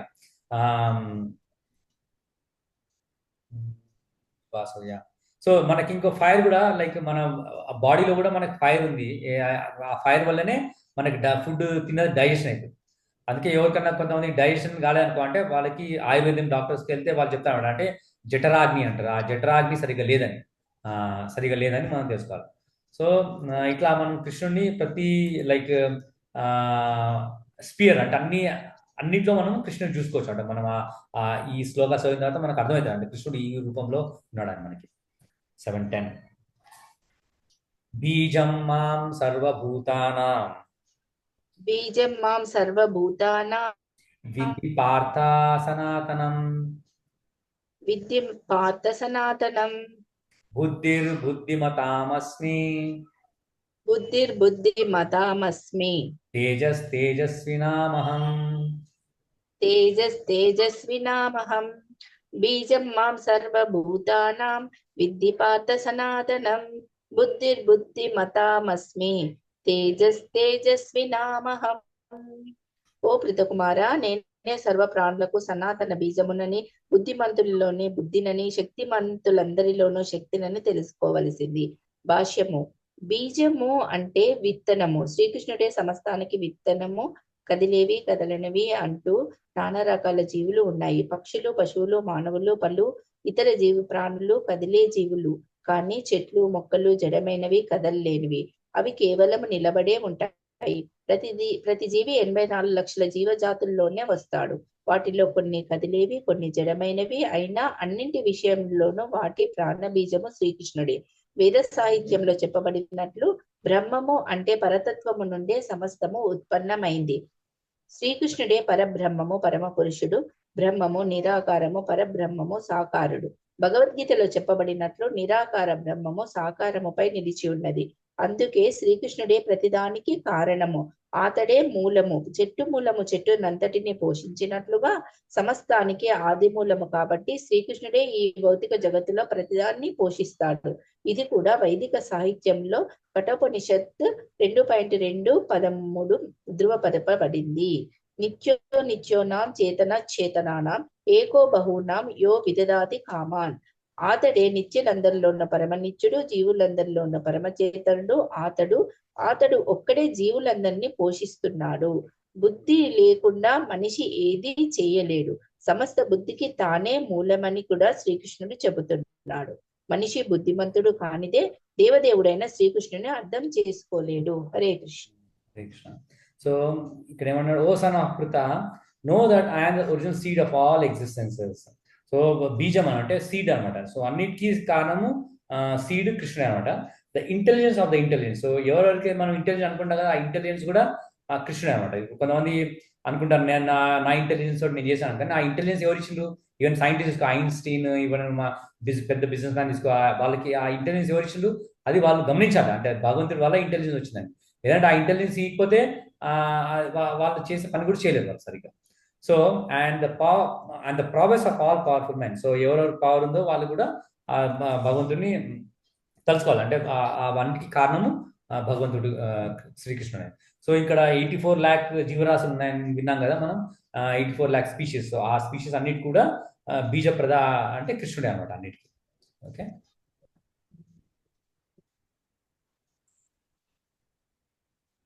7:11 బలం బలవతాం చాహం బలం బలవతాం చాహం కామరాగ వివర్జితం కామరాగ వివర్జితం ధర్మా విరుద్ధో భూతేషు కామోస్మి భరతర్షభ. Translation. I am the strength of the strong, devoid of passion and desire. I am sex life, which is not contrary to religious principles. O Lord of the Bharatas, Arjuna. Purport. The strong man's strength should be applied to protect the weak, not for personal aggression. Similarly, sex life, according to religious principles, dharma should be for propagation of children, not otherwise. The responsibility of parents is then to make their offsprings Krishna consciousness. So ఇక్కడ ఏం చెప్తున్నారు, కృష్ణుడి strength ఎవరో వారికి strength ఉందో వాళ్ళకి కూడా ఆ స్ట్రెంగ్త్ కృష్ణుడే ఇస్తున్నాడు. ఇంకా సెక్స్ లైఫ్ కూడా అది మనం పిల్లల్ని కనడానికి యూజ్ చేస్తే అది కృష్ణుడు శక్తి అనమాట. సో అది మనం అర్థం చేసుకోవాలి. ఇంకా పిల్లల్ని కూడా పుట్టిన తర్వాత వాళ్ళ కృష్ణ భావన ఇవ్వాలి. అది మన పేరెంట్స్ రెస్పాన్సిబిలిటీ. 7:12. ये चैव सात्विका भावा ఏ చైవ సాత్వికా భావా रजसस्तमसश्च ये రాజసస్తామచ్చయే मत्त एवेति तान् विद्धि మత్త ఏవేతి తాన్ విద్ధి नात्वम् अहं तेषु ते मयि. నాత్వహం తేషు తే మయి. ఏ చైవ సాత్వికా భావా రాజసాస్తామచ్చయే మత్త ఏవేతి తాన్ విద్ధి నత్వహం తేషు తే మయి. సత్వగుణము రజోగుణము లేదా తమో గుణములకు చెందిన జీవుని భావనములన్నీ నా శక్తి చేతనే కలిగాయని తెలుసుకోవలసింది. ఒక భావనలో నేనే సమస్తమైన సర్వ స్వతంత్రుణ్ణి. నేను ప్రకృతి గుణాల ఆధీనంలో లేను, ఎందుకంటే దానికి విరుద్ధంగా అవి నాలోనే ఉన్నాయి.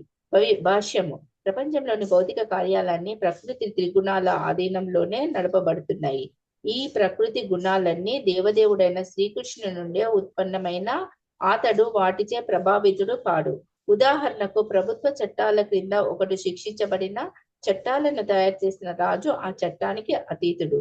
అదేవిధంగా సత్వ రజస్తమో గుణాలచే ప్రకృతి గుణాలు దేవదేవుడైన శ్రీకృష్ణు నుండి పుట్టిన ఆ దేవదేవుడు ప్రకృతిచే ప్రభావితుడు కాడు.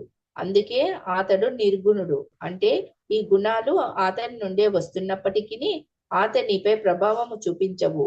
ఇదే భగవంతుని అంటే దేవదేవుని విశేషమైన లక్షణాల్లో ఒకటి. Hare Krishna.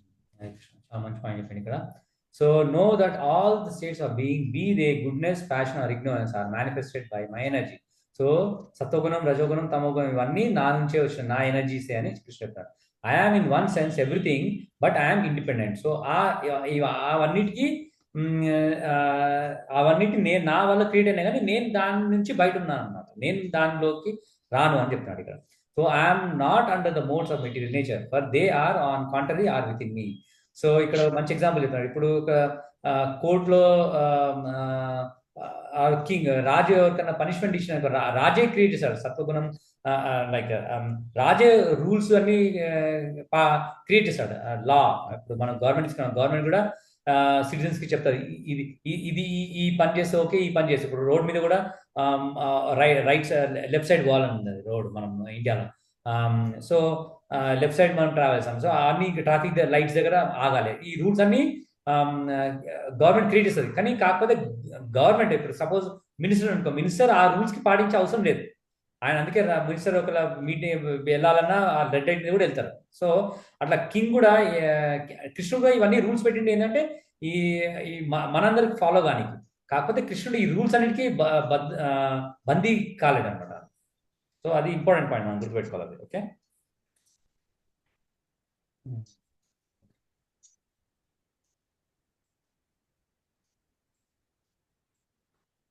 7:13.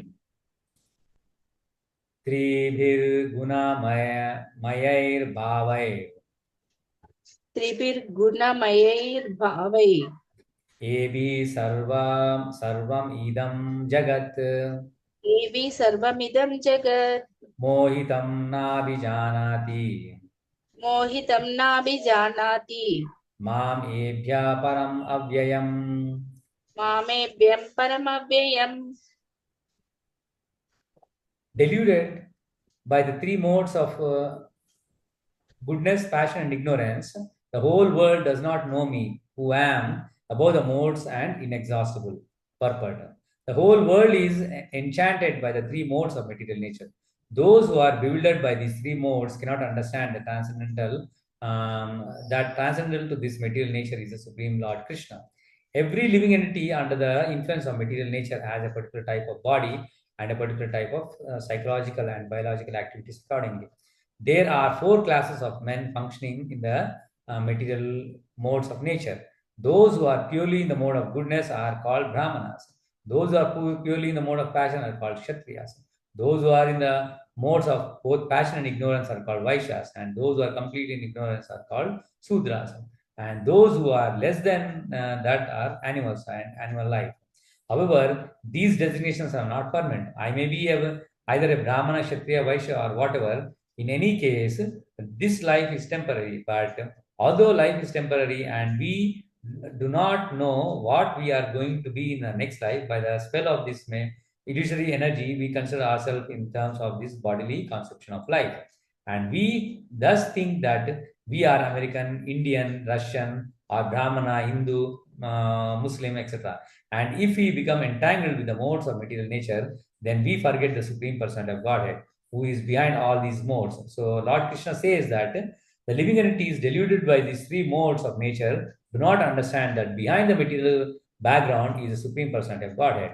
There are many different kinds of living entities, human beings, demigods, animals, etc. And each and every one of them is under the influence of material nature, and all of them have forgotten the transcendent personality of Godhead. Those who are in the modes of passion and ignorance and even those who are in mode of goodness cannot go beyond the impersonal Brahman conception of the absolute truth. They are bewildered before the Supreme Lord in his personal feature, which possesses all beauty, opulence, knowledge, strength, fame, and renunciation. When even those who are in goodness cannot understand, what hope is there for those in the passion and ignorance? Krishna consciousness is transcendental to all these three modes of material nature, and those who are truly established in Krishna consciousness are actually liberated. So ఇక్కడ ఏం చెప్తాను, డెల్యూటెడ్ by three modes of అంటే వీటితో like confuse అయిపోతాడు. ఏంది సత్వగుణం, రజోగుణం, తమోగుణం వల్ల కన్ఫ్యూజ్ అయిపోయి does not know me. So దానివల్ల కృష్ణుడిని తెలుసుకోలేము మనం. So who am above these modes and inexhaustible. So కృష్ణుడు మాయ వల్ల అంటే మాయ వల్ల మనం తెలుసుకోలేము. కానీ ఆ మాయ నుంచి మనం బయటకు వస్తే అంటే ఈ సత్వగుణం, రజోగుణం, తమోగుణం నుంచి బయటకు వస్తే అప్పుడు మనం కృష్ణుడు ఎవరు అని మనకు అర్థమవుతుంది అనమాట. సో ఇంకా కృష్ణుడు ఆపులెన్స్, షడ్ గుణాలు అన్నా కదా, ఆపులెన్స్ ఏంది, ఆల్ బ్యూటీ, కృష్ణుడికి all beauty, all opulence, knowledge, strength, fame and renunciation, ఈ షడ్ గుణాలు ఉన్నాయి కాబట్టి కృష్ణుడిని భగవాన్ అంటాం మనం. సో ఎవరికి అయితే వ్యాస దేవుడు వాళ్ళ తండ్రి అయిన పరాశర ముని ఆయన భగవాన్ అనే డెఫినేషన్కి చెప్పాను అనమాట. ఎవరు భగవాన్ అనాలంటే ఈ 6 గుణాలు ఉన్న వాళ్ళని భగవాన్ అన్నాను. సో మనము కృష్ణుడిని తెలుసుకుంటే మనం కృష్ణుడిలో ఇవన్నీ గుణాలు ఉన్నాయి కాబట్టి కృష్ణుడిని భగవాన్ అని అంటున్నాం అనమాట.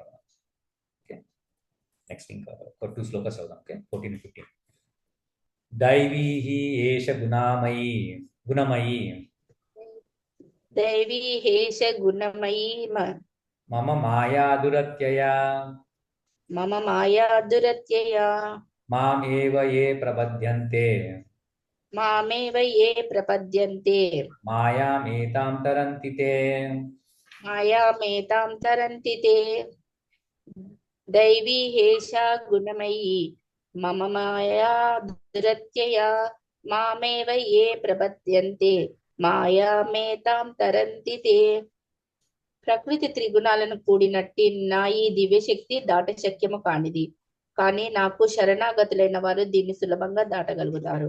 భాష్యము: భగవంతుడికి అసంఖ్యాకమైన శక్తులు ఉన్నాయి.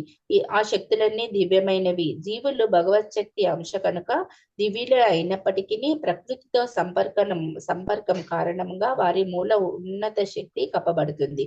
ఆ విధంగా భౌతిక శక్తిచే కప్పబడి జీవుడు దాని ప్రభావం నుండి బయటపడలేడు. పూర్వమే చెప్పినట్లు భౌతిక, ఆధ్యాత్మిక ప్రకృతులు రెండు కూడా భగవంతుడి నుండే వచ్చినవైన కారణంగా నిత్యమైనవి. జీవులు భగవంతుడి నిత్యమైన పరాప్రకృతికి చెందిన వారైనా ఆ పరాప్రకృతి అయిన జడ పదార్థంతో కలుషితమైన కారణంగా వారి మోహము కూడా నిత్యంగా అయింది. అందుకే బద్ధజీవుడు నిత్యబద్ధుడని పిలువబడతాడు. భౌతిక చరిత్రలో ఒకానొక తేదీన అతడు బద్ధుడయ్యాడనే చరిత్రను ఎవరూ చెప్పలేరు. తత్ఫలితంగా ప్రకృతి అపరాశక్తి అయినప్పటికీ దాని గుప్పిట నుండి అతడు బయటపడడం కూడా చాలా కఠినం. ఎందుకంటే ప్రకృతి తుదకు భగవంతుడి సంకల్పముచే నడవబడేటటువంటిది. దానిని జీవుడు అతిక్రమించలేడు. దివ్య సంబంధం వలన, దివ్య సంకల్పముచే నడవడం వలన అల్పమైన భౌతిక ప్రకృతి ఇక్కడ దివ్య ప్రకృతిగా వర్ణించబడింది.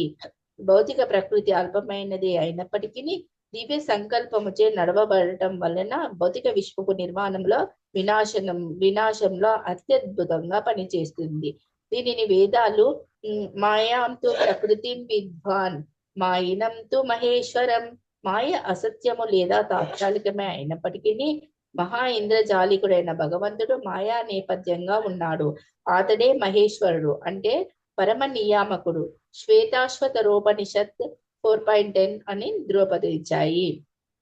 గుణ అనే పదానికి త్రాడు అనే వేరొక అర్థం ఉన్నది. బద్ధజీవుడు మోహం అనే త్రాడుచే గట్టిగా బంధించబడ్డాడని అర్థం చేసుకోవాలి. కాళ్ళు చేతులు కట్టివేయబడిన వ్యక్తి తనను తాను విడిపించుకోలేడు. కట్టుబడని వ్యక్తిచే అతడు తప్పక సహాయం పొందాలి. కట్టుబడిన వాడికి సహాయం చేయలేడు కనుక రక్షించేవాడు తప్పక ముక్తుడై ఉండాలి. అందుకే కేవలము శ్రీకృష్ణ భగవానుడు లేదా ప్రామాణిక ప్రతినిధి అయిన గురుదేవుడే బద్ధజీవుడిని విడిపించగలడు. అటువంటి ఉన్నతమైన సహాయం లేనిదే మనిషి ప్రకృతి బంధం నుండి ముక్తిని పొందలేడు. భక్తియుత సేవ అంటే కృష్ణ భక్తి భావన అటువంటి ముక్తిని పొందడానికి మనిషికి సహాయపడుతుంది. మాయకు ప్రభువైన శ్రీకృష్ణుడు బద్ధజీవుడిని విడిచిపెట్టమని ఈ దాటరానట్టి శక్తిని ఆజ్ఞాపించగలుగుతాడు. శరణాగత జీవుని పట్ల నిర్యేతుక కరుణతో మొదట్లో తన ప్రియ పుత్రుడే అయిన జీవుని పట్ల పితృవాత్సల్యంతో ఆ దేవదేవుడు ఆ విడుదలను ఆదేశిస్తాడు. అందుకే కఠినమైనటువంటి ప్రకృతి బంధనాల నుండి బయటపడడానికి భగవంతుని పాదపద్మాలకు శరణుజొచ్చడమే ఏకైక మార్గము. మామేవ అనే పద సముదాయం కూడా ప్రధానమైనది. మాం అంటే కేవలం శ్రీకృష్ణునికి, విష్ణువుకు అనే గాని బ్రహ్మకు, శివునికి అని కాదు. బ్రహ్మ శివుడు ఎంతో ఉన్నతులు, దాదాపుగా విష్ణు స్థాయిలో ఉన్నవారే అయినప్పటికీ వారి వంటి రజోగుణ తమోగుణ అవతారాలకు బద్ధజీవుడిని మాయాబంధం నుండి విడిపించడం అసాధ్యము. ఇంకొక రకంగా చెప్పాలంటే బ్రహ్మ శివుడు కూడా మాయా ప్రభావంలోనే ఉంటారు. కేవలం విష్ణువే మాయకు ప్రభువు. అందుకే కేవలం అతడే బద్ధజీవుడికి విడుదలను ప్రసాదించగలడు. వేదాలు శ్వేతాశ్వతరోపనిషత్ 3.8 ఈ విషయాన్ని తమేవ విదిత్వ కేవలం శ్రీకృష్ణుని తెలుసుకోవడం ద్వారానే ముక్తి సాధ్యపడుతుంది అని ధృవపరిచాయి. కేవలం విష్ణు కృప ద్వారానే ముక్తి లభిస్తుందని శివుడు కూడా రూఢిగా చెప్పాడు. ముక్తి ప్రదాత సర్వేషాం విష్ణుర్నేన సంశయ. అందరికీ ముక్తి ప్రదాత విష్ణువు అనడంలో సందేహం లేదు అని శివుడు పలికాడు. హరే కృష్ణ. ఇది కూడా చాలా ఇంపార్టెంట్ పాయింట్ ఇక్కడ. So this divine energy of mind consisting of these three modes of material nature is difficult to overcome. So ఈ కృష్ణుడు అంటే రజోగుణం, తమోగుణం, సత్వగుణం, రజోగుణం, తమోగుణం ఇవన్నీ చాలా కష్టం అన్నమాట ఈ మూడింటి నుంచి బయటపడడం. But those have surrendered to me can easily cross beyond it. So ఎవరైతే కృష్ణుడు సరెండర్ అయినారో వాళ్ళు ఈ దీని నుంచి బయటకు రాగలుగుతారు అన్నారు. సో ఇక్కడ మనం భగవద్గీతలో ఇక్కడ ఫస్ట్ ఫోటో ఇచ్చింది కాబట్టి ఇది త్రిగుణాలు అంటే ఎట్లా కంట్రోల్ చేశాయని అంటే ఇక్కడ తాళ్ళ లాగా అనమాట. అంటే పప్పెట్స్ ఉంటాయి కదా మనం తోలు బొమ్మలు ఆటలు అన్నట్టు అంటే ఆ మోడ్స్ మనుషుల్ని అంటే సత్వగుణం, రజోగుణం, తమోగుణం ఇక్కడ 3 లేడీస్ ఉన్నారు కదా వాళ్ళు అనమాట. అవన్నీ అంటే మనం కంట్రోల్ చేశాను. మనము అది తెలుసుకోకుండా మనం అనుకుంటాము అది అది మాయలో ఉంటాం అనమాట. అది మన కంట్రోల్ చేస్తుంటే కానీ ఎవరైతే అది తెలుసుకుంటారో ఈ గుణాలు నేను పనిచేయట్లేదు, ఈ గుణాలు యాక్ట్ చేస్తున్నాయని తెలుసుకున్నాడు కృష్ణుని చేరుకోగలుగుతారు అని చెప్తున్నాను. అంటే ఆ మాయ నుంచి బయటపడగలుగుతారు అని చెప్తున్నాడు ఇక్కడ. Okay,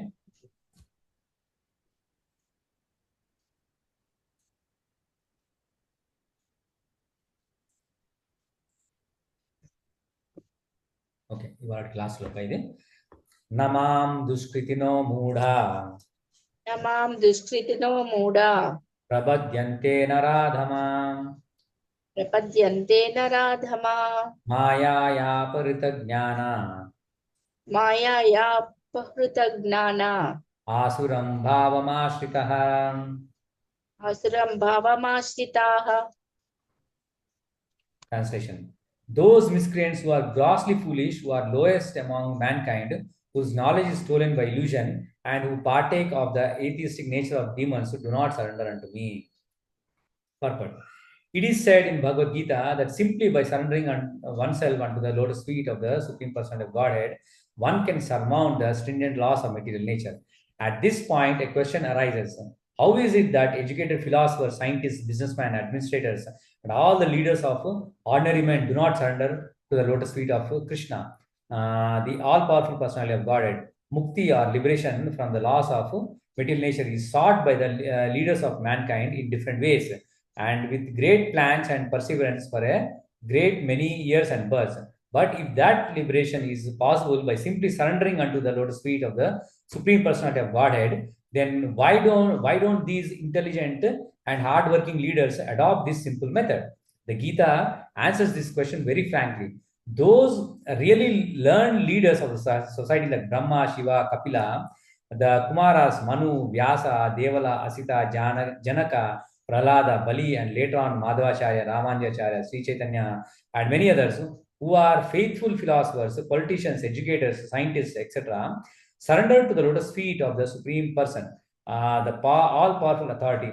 Those who are not actually philosophers, scientists, educators, administrators, etc., but who pose themselves as such for the material gain, do not accept the plan or path of the Supreme Lord. They have no idea of God. They simply manufacture their own worldly plans and consequently complicate the problems of material existence in their vain attempts to solve them. Because material energy nature is so powerful, it can resist the unauthorized plans of the atheists and baffle the knowledge of the planning commissions. The atheistic plan makers are described herein by the word duskritina or miscreants. Kriti means one who has performed meritorious work. The atheist plan makers is sometimes very intelligent and meritorious also, because any gigantic plan, good or bad, must take intelligence or to execute. But because the atheistic brain is improperly utilized in opposing the plan of the Supreme Lord, the atheist plan makers is called Duskriti, which indicates that his knowledge, his intelligence, and efforts are misdirected. In the Gita, it is clearly mentioned that material energy works fully under the direction of Supreme Lord.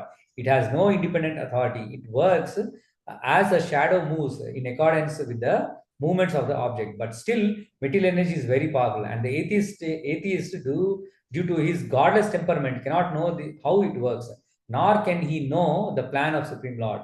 Under illusion and the modes of passion and ignorance, all his plans are baffled, as in the case of Hiranyakashipu and Ravana, whose plans were smashed to dust, although they were both materially learned and scientists, learned as scientists, philosophers, administrators, and educators. These Duskritinas or miscreants are of four different patterns, as outlined here. The Mudas. Mudas are those who are grossly foolish, like the hardworking beasts of burden. They want to enjoy the fruits of labor by themselves, and so do not want to part with them for supreme. The typical example of the beast of burden is ass. The humble beast is made to work very hard by the master. The ass does not really know for whom he works so hard day and night. He remains satisfied with filling his stomach with a bundle of grass, sleeping for a while under fear of being beaten by his master, and satisfying his sex appetite at the risk of being repeatedly kicked by the opposite party. The ass sings poetry and philosophy sometimes, but this braying sound only disturbs others. This is a position of the foolish fruity workers who does not know for whom he works, he should work. He does not know that karma action is meant for yajna, sacrifice. Most often, those who work very hard day and night to clear the burden of self-created duties say that they have no time to hear the immortality of the living being. To such mood as material gains, which are destructible, are lives all in all. Despite the fact that the Mudas enjoy only a very small fraction of the fruits of labor, sometimes they spend sleepless days and nights for fruitive gain. And although they may have ulcers or indigestion, they are satisfied with practically no food. They are simply absorbed in working hard day and night for the benefit of illusory masters. Ignorant of their real master, the foolish workers waste their valuable time serving Mammon. Unfortunately, they never surrender to the supreme master of all masters, nor do they take time to hear of him from the proper sources. The swine who eat the night soil do not care to accept sweetmeats made of sugar and ghee. Similarly, the foolish workers will untiringly continue to hear the sense enjoyable tidings of the flickering mundane world, but will have very little time to hear about the eternal living force that moves the material world. Second, another class of Duskriti or miscreants is Naradama, or the lowest of mankind. Nara means human being and Adama means lowest. Out of 8,400,000 forms, different species of living beings, there are 400,000 human species. Out of these, there are numerous lower forms of human life that are mostly uncivilized. The civilized human beings are those who are regulative principles of social, political, and religious life. Those who are socially and politically developed, but who have no religious principle, must be considered Naradamas. Nor is religion without God, without God religion, because the purpose of following religious principles is to know the supreme truth and man's relationship with him. In the Gita, the person of God clearly states that there is no authority above him, and that he is the supreme truth. The civilized form of human life is meant for man's reviving the lost consciousness of his eternal relationship with the supreme truth. The personality of Godhead, Sri Krishna, who is all powerful, whoever loses this chance is classified as a Naradama. We get information from the revealed scriptures that when the baby is in the mother's womb, an extremely uncomfortable situation, he prays to God for deliverance and promises to worship him alone as soon as he gets out. To pray to God when he is in difficulty is natural instinct in every living being, because he is eternally related with God. But after his deliverance, the child forgets the difficulties of birth, and forgets his deliverer, also being influenced by the Maya, the illusory energy. It is a duty of the guardians of the children to revive the divine consciousness dormant in them. The ten processes of reformatory ceremonies are, as enjoined in the Manusmriti, which is a guide of religious principles, are meant for reviving God consciousness in the system of Varnashrama. However, no process is strictly followed now in any part of the world, and therefore 99.9% of the population is Naradama.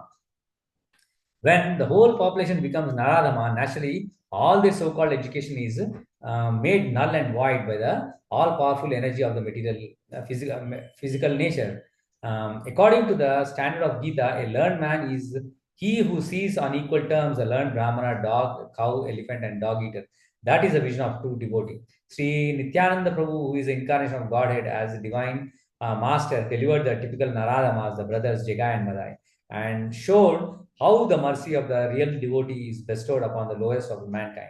So the Naradama, who is condemned by the personality of Godhead, can again revive his spiritual consciousness only by the mercy of the Lord, the mercy of a devotee. Sri Chaitanya Mahaprabhu, in propagating the Bhagavad Dharma or activities of the devotees, has recommended that people submissively hear the message of the personality of Godhead. The essence of this message is Bhagavad Gita. The lowest amongst human beings can be delivered by this submissive hearing process only, but unfortunately they even refuse to give an oral reception to these messages, and what to speak of surrendering to the will of the Supreme Lord.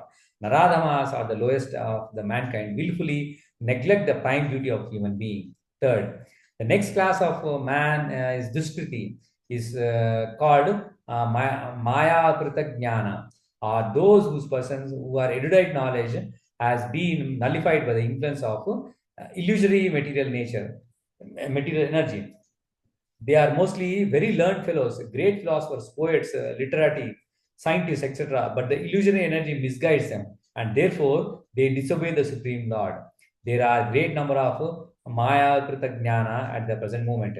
Even amongst the scholars of the Bhagavad Gita, in Bhagavad Gita, it is in a plain Bhagavad Gita, in the plain and simple language, it states that Krishna is the Supreme Personality of Godhead. There is none equal to or greater than him. He is mentioned as the father of Brahma, the original father of all living beings. In fact, Sri Krishna is said to be that only the father of Brahma, but also the father of all living, all species of life.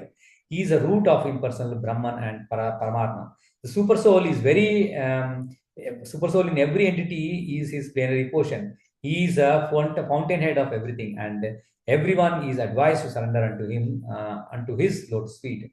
Despite all these clear statements, the Maya Aparita Jnana derides the personality of Supreme Lord and consider him merely another human being. They do not know that the blessed form of human being is designed after the eternal and transcendental feature of the Supreme Lord.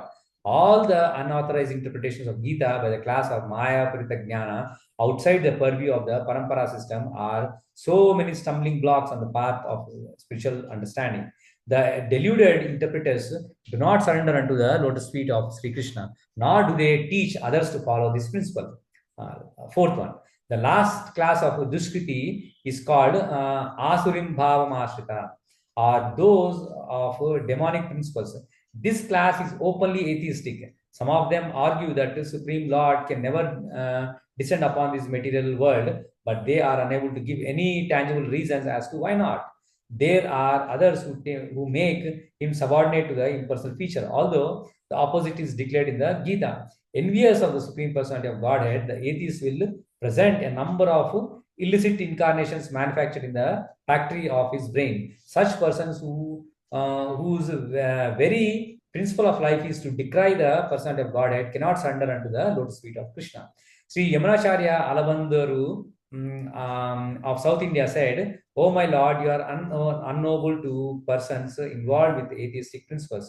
Despite your uncommon qualities, features, and activities, despite your personality being confirmed by all the revealed scriptures in the quality of goodness, and despite your being acknowledged by the numerous famous authorities renowned for their depth of knowledge in the transcendental science and situated in the godly qualities. Therefore, grossly foolish persons, the lowest of mankind, the deluded speculators, the possessed, the professed atheists are, as above mentioned, never surrender unto the Supreme Personality of Godhead, Supreme Personality of Godhead, in spite of all scriptural and authoritative advice." So ఇక్కడ అంటే ఎవరు అంటే దుష్కృతిన అంటే ఎవరు కృష్ణుడికి surrender కావాలంటే ఈ 4 types of పీపుల్ని ఇక్కడ చెప్తుంది. ఎవరు 4 టైప్స్ ఆఫ్ పీపుల్ అంటే ఇక్కడ షార్ట్ గా మనం ఇక్కడ మళ్ళీ సమరైజ్ చేసిన అంటే grossly foolish people and lowest of man kind డెల్యూటెడ్ by spiritual. అంటే వీళ్ళలో కొంతమంది మళ్ళీ చాలా మంది లైక్ సైంటిస్టులు ఫిలాసఫర్స్ ఉంటారు. వాళ్ళందరూ ఎందుకు సరెండర్ కావాలంటే అదే కృష్ణుడు సుప్రీమసీ యాక్సెప్ట్ చేయరు వాళ్ళు. ఎందుకంటే వాళ్ళ నాలెడ్జ్ ని కృష్ణుడు తీసుకుంటాడు అనమాట. అందుకే చాలా మంది మనం సైంటిస్ట్ చూస్తాం, వాళ్ళు ఏథిస్ట్, వాళ్ళు భగవంతుని బిలీవ్ చేయరు. కానీ కాకపోతే ఆ డెత్ వచ్చే వారికి అప్పుడు వాళ్ళకి భయపడతారు డెత్,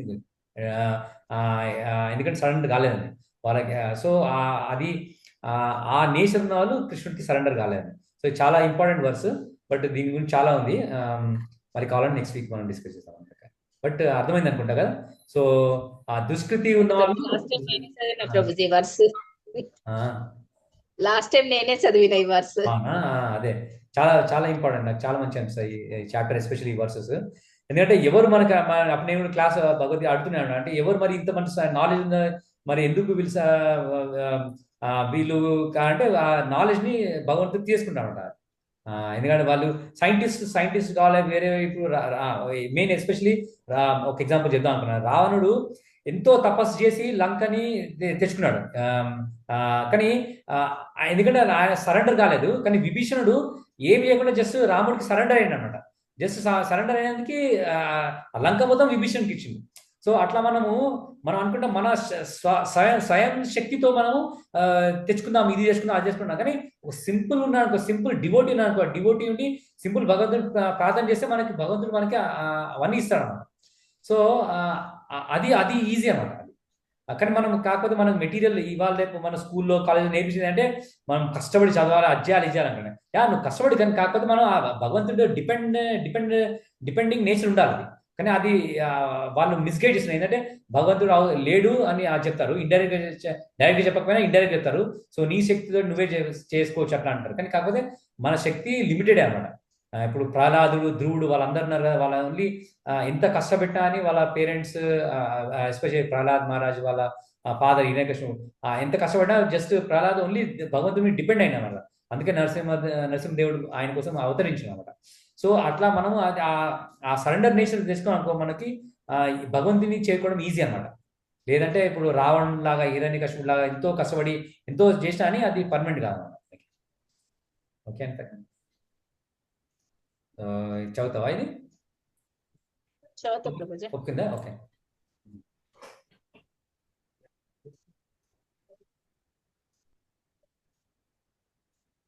హరే కృష్ణ.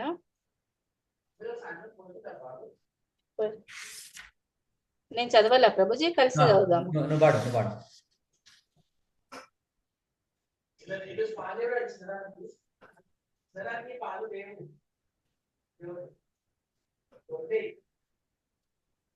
కృష్ణ. ఉమ్. జై గురుదేవ్. నమామీశ్వరం సచ్చిదానందరూపం లసత్కుండలం గోకులే వ్రాజమనం. నమామీశ్వరం సచ్చిదానందరూపం లసత్కుండలం గోకులే వ్రాజమనం. యశోదాభియో లోకాలాబ్ధవమానం పరామృష్టమత్యంతాతో ధృత్యకోప్యా. రుదంతం ముహుర్నేత్రా యుగ్మం రుజంతం కరాంబోజయుగ్మేన సాతంకనేత్రం. ముహుశ్వాసకం పత్రిరేకాంకకంఠా స్థితగ్రైవ దామోదరం భక్తిబద్ధం. इति दृक्स्वलीलाभिरानन्दकुण्डे स्वघोषं निमज्जन्तमाख्यापयन्तम्. तदीयेषिताग्नेषु भक्तैर्जितत्वम् पुनः प्रेमतस्तं शतावृत्ति वन्दे. वरं देवमोक्षं न मोक्षावधिं वा न चन्यं वृणेऽहं वरेशादपीह. इदं ते वपुर्नाद गोपालबालं सदा मे मनस्य विरस्तं किमन्यै. इदं ते मुखाम्बोज मत्यन्तनीलै धृतं कुन्तलैः स्निग्धरक्तैश्च गोप्या. मोहचुम्बितं बिम्बारक्तादरं मे मनस्या विरस्तामलं लक्ष्यलाभैः. नमो देव दामोदरानन्त विष्णो प्रसीद प्रभो दुःखजलाब्धिमग्नम्. कृपादृष्टिवृष्ट्यातिदिनं बतानु गृहाणेश मामग्न मेध्यक्षिदृश्या. कुबेरात्मजौ बद्धमुत्वैव यद्वत् त्वया मोचितौ भक्तिभाजौ कृतौ च. तथा प्रेम भक्तिं स्वकां मे प्रयच्छ न मोक्षे ग्रहो मेऽस्ति दामोदरेह. नमस्तेऽस्तु दाम्ने स्फुरद्दीप्तिदाम्ने त्वदीयोदरायात विश्वस्य दाम्ने. नमो राधिकायै त्वदीयप्रियायै नमो नन्तलीलाय देवाय तुभ्यं. नमस्तेऽस्तु दाम्ने स्फुरद्दीप्तिदाम्ने त्वदीयोदरायात विश्वस्य दाम्ने. नमो राधिकायै त्वदीयप्रियायै नमो नन्तलीलाय देवाय तुभ्यं. नमो राधिकायै त्वदीयप्रियायै नमो नन्तलीलाय देवाय तुभ्यं. हरे कृष्ण कृष्ण कृष्ण हरे हरे हरे राम राम राम हरे हरे. हरे कृष्ण कृष्ण कृष्ण हरे हरे हरे राम राम राम हरे हरे. दामोदर महोत्सव की जय. श्रील प्रभुपाद की जय. हरे कृष्ण प्रभु जी. Hare Krishna. Thank you. Thank you very much Amita. So సిద్ధీక్షకు కూడా పాట నేర్పి పాడుతా. పాడతాను ప్రభుజీ, దేవుని దగ్గర పాడతాను. చాలా చాలా కొంతసేపు కూర్చుంది కదా. అవును, అల్లరైంది, తిరగడం అది అయింది కదా, కూర్చుంటలేదు ఎక్కువసేపు. సరే, కీర్తన చేసి నేర్పి ఇప్పుడే. సరే, అంటే తప్పుంటే క్షమించు. మళ్ళీ నెక్స్ట్ సాటర్డే క్లాస్ ఉంటుంది, ఉందామని ఉంటాను నేను. గురు మహారాజ్కి ప్రే చేయి, మంచిగా ఆరోగ్యం ఉండాలని. సో డెఫినెట్గా ఇన్వైట్ చేసి హైదరాబాద్కి రమ్మని. సో వస్తారా తెలియదని, వస్తే మంచిది. డిసెంబర్ వరకు ఉంటారు ఇండియాలో. ఓకే అండి కదా. హరే కృష్ణ. వాంఛాకల్పతరుభ్యశ్చ కృపాసింధుభ్యైవ చ పతితానాం పావనేభ్యో వైష్ణవేభ్యో నమో నమః. Hare Krishna. Happy journey Prabhuji. Hare Krishna. Thank you Anantha. Hare Krishna.